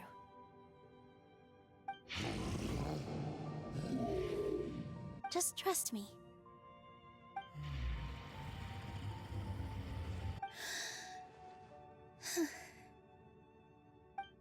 I, Nilou, the Forest Fairy, give to you my blessing and welcome you as a dweller of the forest. May everyone accept you as one of our own, and may the Forest of Blessings be a place you can call home. I, Navia, King of Constellation Metropole, give you my blessing. I grant you citizenship to my kingdom. Oh, me too! As the, Nekomata in Boots of this world, I give you my blessing too.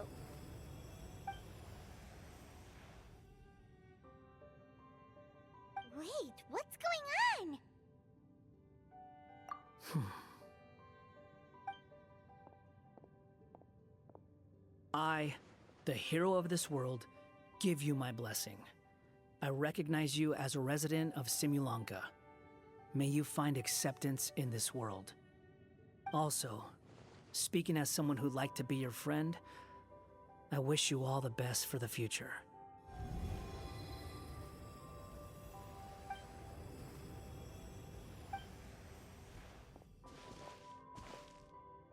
I, a traveler who has traversed many worlds, give to you my blessing. May you find friendship and goodwill no matter where you go.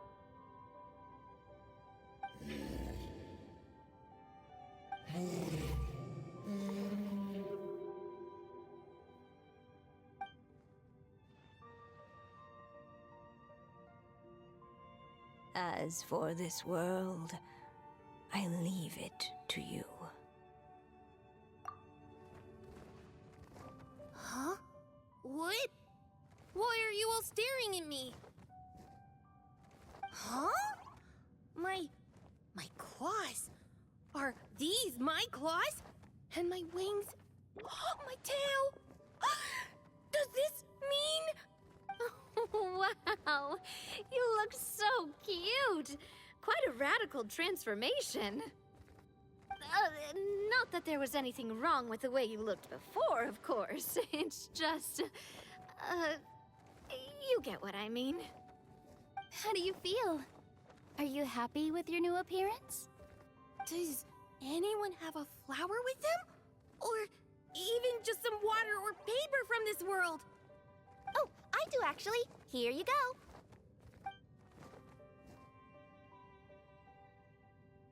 They're not changing.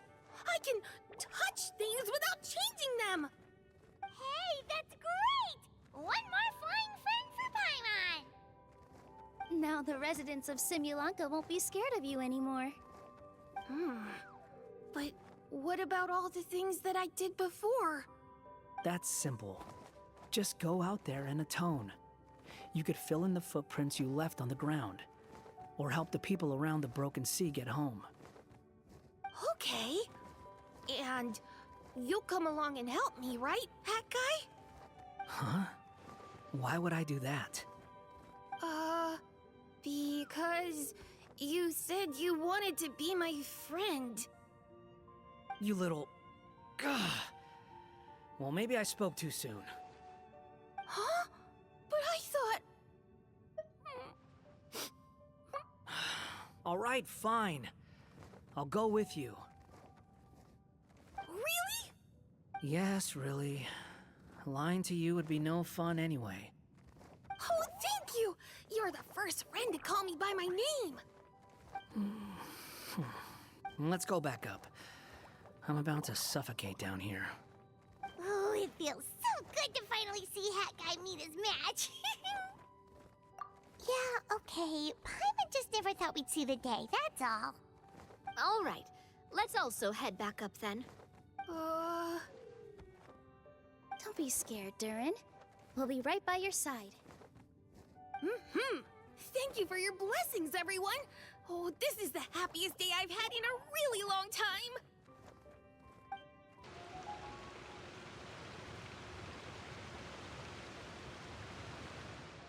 Ta-da! Surprise, everyone! Ah! A talking street lamp! Street lamp? Oh my!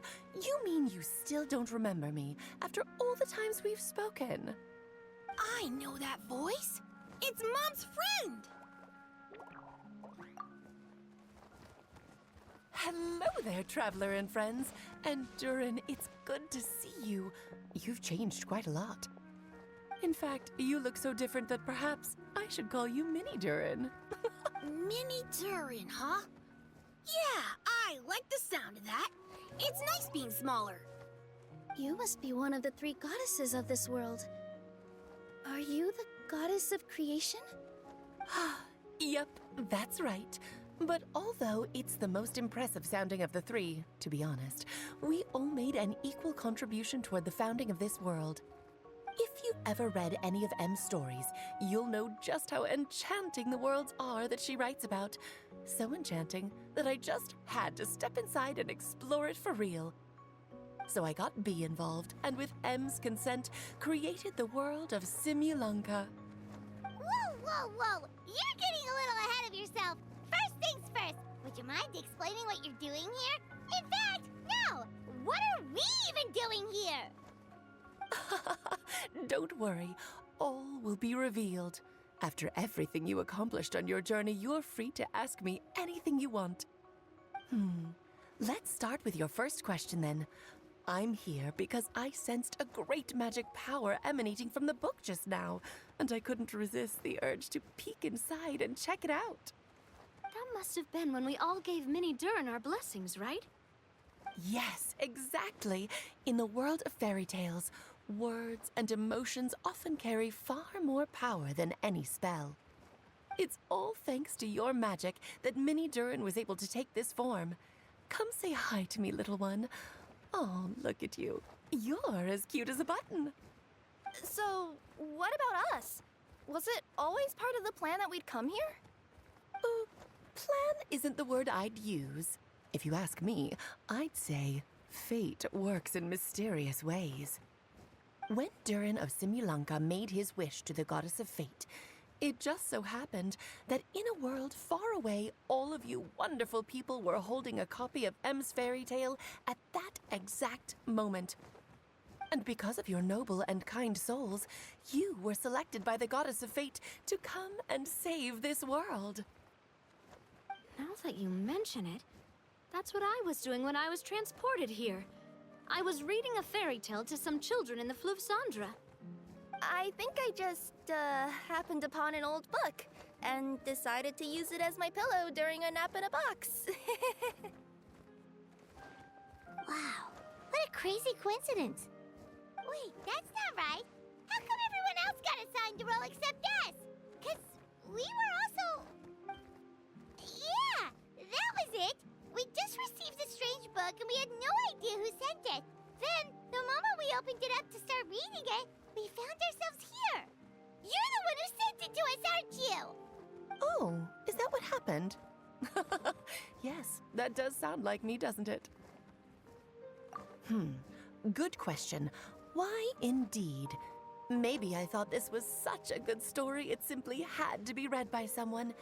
As the traveler and witness of many worlds, how could I let such a beautiful place pass you by? I can sense that your blessing for Minnie Durin was a very special one. With this blessing from beyond the story, he might even be able to explore worlds outside of this one. Teyvat, you mean? That's right. In fact, back when we were first creating Simulanka, Em told us that she hoped the people of this world would one day be able to explore the wider world beyond. Every story has an ending, but if the story becomes reality, it should have the right to choose its own path. So, in other words, the predestined lives these people lead were always going to disappear one way or another.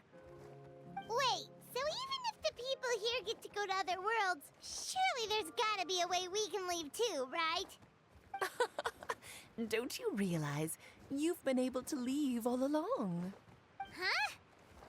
You can either take the boat at the Broken Sea or touch the giant bookmark at the Cliff of Prophecy. All you need to do if you want to leave is focus on the place you want to go. How were we supposed to know that if you never told us? Huh, didn't I? Well, given how smart and capable you are, surely it can't have posed a huge problem for you. As for your other friends who were summoned here, if I had to guess, I'd say the Goddess of Fate probably didn't tell them about it because she wanted them to get engrossed in the story. She's M's reflection, after all. It wouldn't surprise me if she shares M's love for cliffhangers. Anyway, I think that answers your questions, yes? What do you all plan to do next?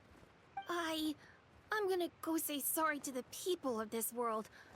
After that, I want to start protecting Simulanka, just like Mom told me to.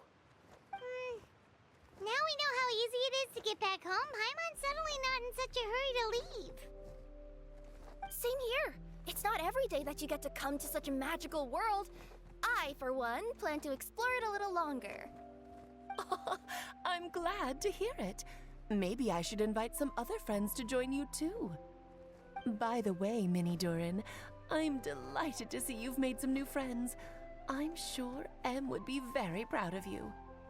Now, Before I depart, please let me give you a blessing as well. May your future be as rich and colorful as the stories Em used to tell. She's gone. Guess this is where the hero's journey comes to an end, huh? Ah, but it's also where a new journey begins. The adventures of Minnie Durin and friends. Huh? An adventure for me? You bet. For starters, I'd love to introduce you to my other friends in the forest.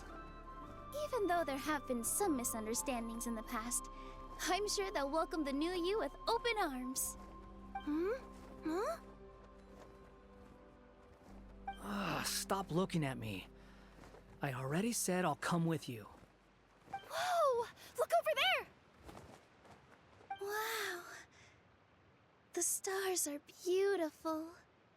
Huh. I'll bet that's a gift to Minnie Durin from the 3 goddesses of this world.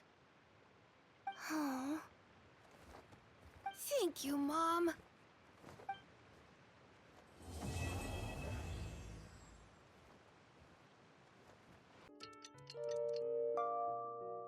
Whoa. It's been a while since our last adventure.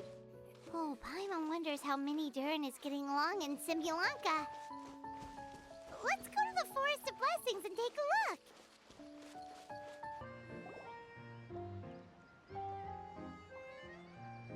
Here's your 2 magic tonics. Why, thank you, young lady. And might I add that you're looking quite lovely today. Jean, come on, take a seat and let's have a drink. I ordered one for you as well. But is this really appropriate? I mean... Still worried about Klee? Relax. Albedo's with her. She'll be fine. Kaya and Master Jean! What are you 2 doing here? Oh, look who it is. The Traveler and Paimon. You must be the pleasant surprise that Miss Alice told us about. Greetings to you both. This is one place I didn't expect to run into you two.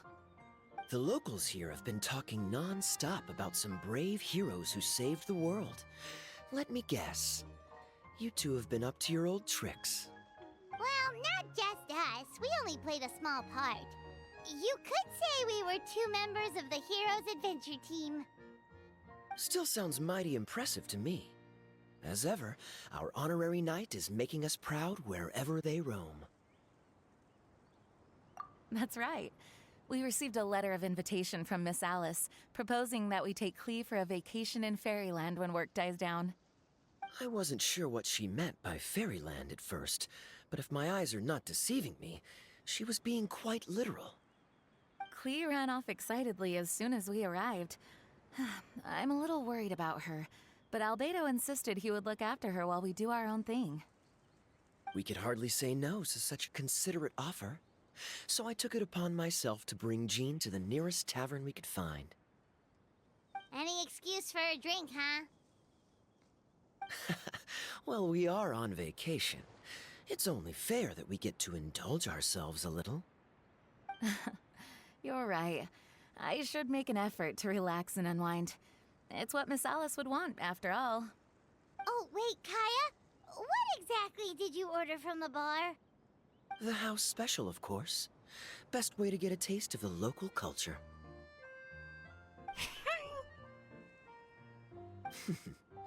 Why are you making that face, Paimon? Nothing. I'm just perpetually amused by your lifestyle, that's all. Go on, drink up. Something tells me I need to tread carefully here. Let's see, it's got a lovely color, but how about the taste?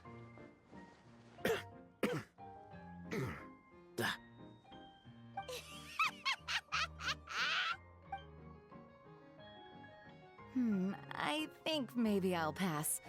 But it's such a shame to waste it. All right, Paimon. Well played. Well, Paimon got burned too, if it's any consolation. It's nothing personal. Oh, by the way, we weren't the only ones who got invited here. I saw Kale earlier. She didn't see me, though. She was making a beeline for that big tree. The Kingdom of Breezes and Bells, you mean? Oh, this is turning into a huge reunion. Maybe we should go say hi to her. All right. Well, give her my regards. Thank you. Enjoy your time here, too.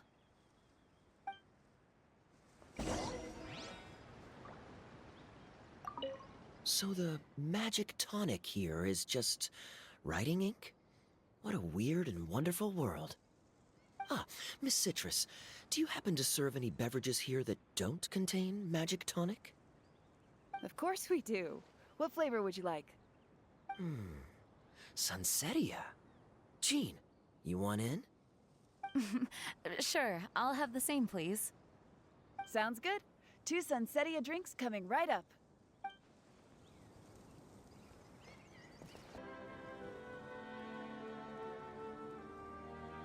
The structure of the tree houses here is nothing short of amazing. I have to write it down so I can tell Master Tighnari all about it later.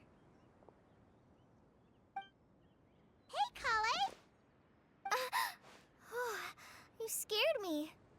Traveler and Paimon, you got invited here too? Yep. Well, they sort of skipped the invitation part, but anyway, what you doing out here? Something caught your eye? Oh, yeah. I'm trying to observe and summarize the structures of the trees here, and also the animals that live here. Well, the residents, I guess? I still can't get over the fact that they're all someone's origami handiwork. Once a forest ranger, always a forest ranger, huh? Not sure you'll be able to apply much of what you learn here back home, though, with this being a magical world and everything. What? Over there, by the giant footprint, have those houses always been there? Oh, those? The local flying squirrels told me that they were built by a small dragon and some guy wearing a hat. Oh, that must have been Minnie Durin and Hat Guy. Any idea where they went? Supposedly, after building the houses, they went to somewhere called, Constellation Metropole? Did I say that right? Yep, you got it. Oh, also, when the locals mentioned the dragon, did they seem at all, did they say how they felt about him at all? Now that you mention it, the atmosphere changed a little when they talked about him. Oh no. They mentioned some stuff along the lines of past misunderstandings and welcoming new members. I only just got here, so I know very little about what has happened in the past. They seemed genuinely grateful for the houses, though, and said they were going to plan a welcome party. Oh, thank goodness. Phew. Sounds like the forest has begun to accept him. It's a step in the right direction. Are you looking for that small dragon? Yeah, he's a new friend we made after we arrived here. No way! Really? I'm getting more and more interested in your story. No. I've got to save it for next time. For now, I've got to make the most out of my time in this wonderful world. Oh, there's no rush. Just take it slow and enjoy yourself. Like Kaya. Oh, he sends his regards, by the way. Oh, Mr. Kaya is here too? Then I've got to go say hi to him. Well, right now he's at the tavern and he probably won't be leaving until he's drunk. Not that he'll ever reach that point because his alcohol tolerance is so high. Basically, it's Kaya. You know where to find him. You make a good point, Paimon. Then I'll focus on exploring for now, and go catch up with him later. Shall we go pay a visit to the Metropole, Traveler? Maybe Minnie, Durin, and Hat Guy are still there. Oh, right. By the way, something pretty interesting has been happening in Sumeru recently. Master Tighnari has been working really hard on it, so if you have time, definitely go and check it out. Sounds good. We'll find some time in our schedule. Of course. See you later.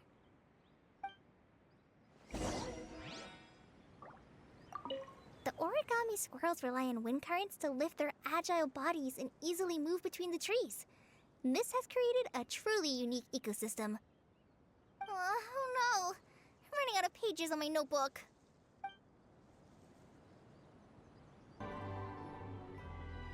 What? Are my eyes deceiving me? There is no way. I can't believe it. Hey, Mona! We heard you muttering from a long way away. What's up? Oh, is your scry glass acting up again? Oh, it's you, the saviors of this world. My scry glass is fine, but I'm not sure I can say the same about my eyes. Look! Look at this statue! What? Is it broken or something? Looks fine to Paimon. That's your master, right? AKA the goddess of prophecy? I refuse to believe it. There's no way that old hag looks anything like this. When she was younger.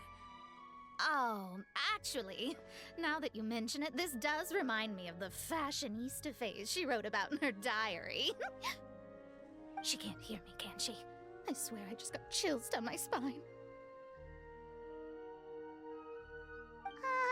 Either way, it's probably a little rude to talk about her right under her statue. But how do you know it's a statue of her if you never saw her as a young woman? I did a quick scry when I came into this world, and when I saw the stars' reflections, I was at a loss for words. It looks like fate in Simulanka is based directly on Tevat. A projection of real-world fate to form an image of reality. Or in layman's terms, basically the creator made this world inside a mirror or a lake, and this world is the reflection. Still sounds pretty impressive. The more I scried, the more familiar everything looked. It's her work, there's no doubt about it. Even so, everything's far more complex than I'd imagined. Trying to decipher it all is giving me quite a headache. I also asked the locals about her.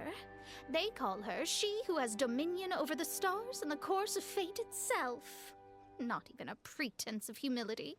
Clearly, she let the role of creator goddess get to her head. Not that I'm surprised in the least, of course. It certainly matches the tone of her diary.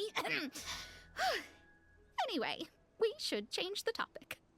Oh, so Mona, have you seen a small dragon around by any chance? He's about the same size as Paimon, but with tiny little wings. Ah, you mean the one that caused all that trouble? I haven't seen him for myself, but I heard that he came to the Metropole not long ago to formally apologize for his actions. Apparently, he brought a huge stash of Toitanium and plant oil to make amends. Most people accepted his apology, although there are some who said that they'll reserve judgment until they've seen how he acts in the future. Oh, okay. Do you know where we can find him? One moment.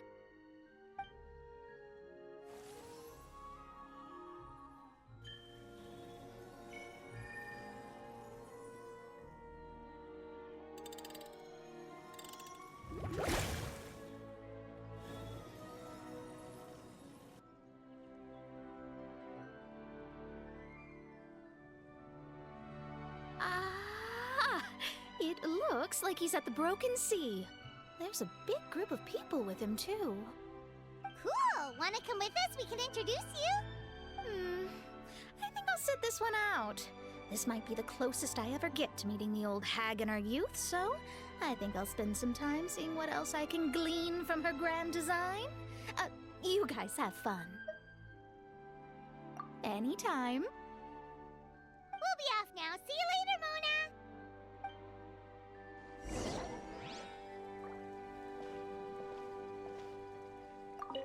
Creating a whole world starscape is no easy task. Old hag, I guess you do deserve the title of Trismegistus after all.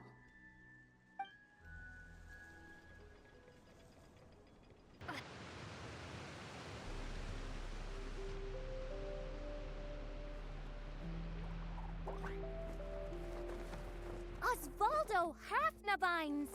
Does thou see what I am seeing? Tell me that my all-perceiving Aug de Verurtelung deceiveth me not. Your eyes see true, mein Fräulein.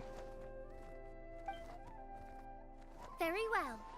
Then, as sovereign ruler of the Immanakreich, I extend to you both my greetings, O Night Dragon from the land of the Thousand Stars and his hat-wearing servant. Who did you just call a servant? What main Fräulein means to say is, hello, it's a pleasure to meet you. Pleasure to meet you too. But Hat Guy's not my servant. He's my friend. Now you're over-explaining. Hat Guy, Mini Durin! Found you at last. Whoa, and Fischl's with you too? Oh, greetings, Outlander blessed by the Immanakreich. How honored you are to meet your prinzessin beneath the stars of another sky. Clearly a decision made by fate itself. Miss Honorary Knight, Paimon!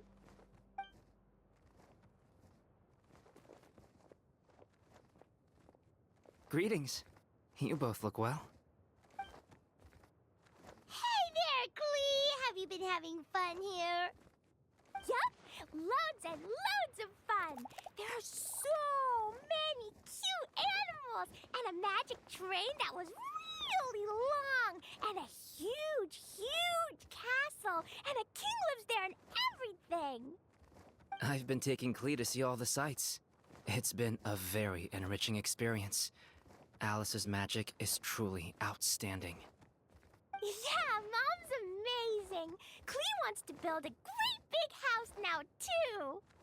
So, your mom and my mom were friends? Mm-hmm. Our moms were friends, which makes you my big brother. My mom used to read your mom's stories to me all the time. They were great. Big brother? Wow. Thank you, Klee. Can I go play with Klee, Hat Guy? Suit yourself. Albedo Canna? Go on. Just don't go too far away. I'll come pick you up later. Yay! Come on, Mini Durin. Do you want to come play with us too, Fischl? Your prinzessin accepts your invitation. Rejoice! Though you may be concealed by fog, still you shall have the good fortune to witness the true might of the Aug de Vertelang. What main Fräulein means to say is, perhaps we can all play hide and seek together. Main Fräulein is it. Hooray! I love hide and seek! Oh, me too! To return to our previous discussion, Mr. Hat Guy, you were telling me about a prophecy? I heard B talking to M. What she said was... Since you're so persistent, let me tell you a secret. Our child will one day rise from the dead. Is she saying that Dragonspine Durin will come back to life? I only heard it in a memory, so don't hold me to it. Understood. My recent observations at Dragonspine lend credence to this prophecy as well. Durin's heart has slowly but surely been growing in vitality. The process is extremely slow, but the trend is clear. What should we do? To start with, plan for every potential scenario, including, of course, the worst-case scenario. I am well aware of Durin's past, and I sincerely hope that things never escalate to that point. Still, we need to be prepared for every possibility. If the prophecy is true, and Durin's heart will one day beat again, I'd like to hope that whatever rises from the dead is no evil dragon. If you understand what I mean. Kind of? But not really. And so, when the time comes, Mr. Hat Guy, will you and Simolanka's Durin be willing to lend us a hand in our hour of need? Huh? What's this got to do with me? You saved the Durin of this world. I don't see that as a mere coincidence. If there is any meaning to be read into the actions of the three goddesses, beyond fairy tale whimsy alone, I can only boldly speculate that the fate of this reflected world may have a reciprocal effect upon our own world. If Durin of Dragonspine will soon come back to life, we will need Mini Durin's help, as well as yours, given that your fates are now intertwined. Well, that's a nuisance. To be sure, it certainly won't be easy. Albedo! There's a flying paper ship over there! Can we go see it together, please? Sure. 2 seconds, I'll be right with you. Please give my suggestion some thought, Mr. Hat Guy.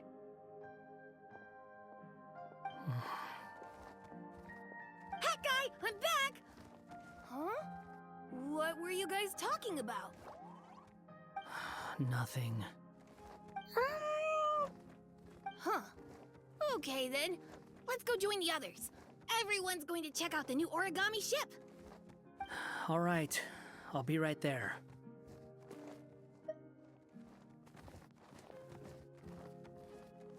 Why would I be? Do I strike you as someone who cares about other people's issues?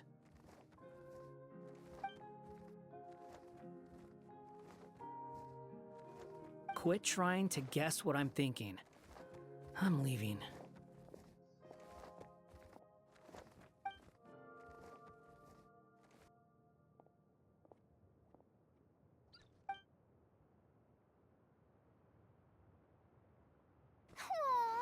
What a lovely little boat! The forest fairy helped us make it. Paimon just realized there's a lot fewer people around the Broken Sea now. Guess most of them have made their way back to the Metropole. Does this boat have a name? I can't see one anywhere. Huh? A name? Every boat has a name. At least, all the ones I've seen before. They're usually symbolic names that represent something aspirational.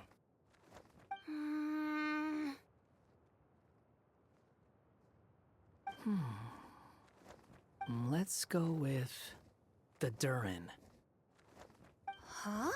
You want to name it after me? Oh, you mean to wish Mini Durin a safe voyage as he sails into a new chapter of his life beyond this world? Your princessin approves. Let this vessel bear the name of the most esteemed dragon of the night. The Durin. Let's call it that then. Thank you, Hat Guy. Also, can I ask you a favor? Go on. Remember how Mom's friend said I should be able to leave this world? Well, I want to pay a visit to your world. Just a quick trip, can we? Huh? Is that a no? Paimon thinks that's a great idea. If the people of Simulanka are allowed to go to Teyvat, then what's the problem with taking Mini Durin there for a visit? I'm assuming I'll have to be your bodyguard while we're there. I can protect myself. And I'll do what you say. I won't fly off on my own, I promise. Please, can I go? It'll be up to you to stick close. If you disappear on me, don't expect me to come looking. Got it! I'll stick close! Why don't you take the Durin? Now you've given it a name, it'll be a maiden voyage for the boat and a brand new journey for you. Are you leaving, Mini Durin? Okay. Well, make sure you come visit me in Mondstadt so we can play together again. Klee will draw you a map to show you the way. Though our time together has been as fleeting as a ray of light in the depths of the long night, the Imanakreich will welcome you with the grandest of music ceremonies on the occasion of our next reunion. As surely as the stars in the sky watch over us, we shall meet again. What Mein Fräulein means is that you're always welcome to visit her at home as well. Cool! Ah, I have so many new friends now! I'm so happy! Are you done yet? If you want to leave, then get over here. Thank you, everyone! Thank you so much! The blessings you gave me are more precious than any treasure, and more beautiful than any fairy tale. Next time, it will be my turn to make your wishes come true.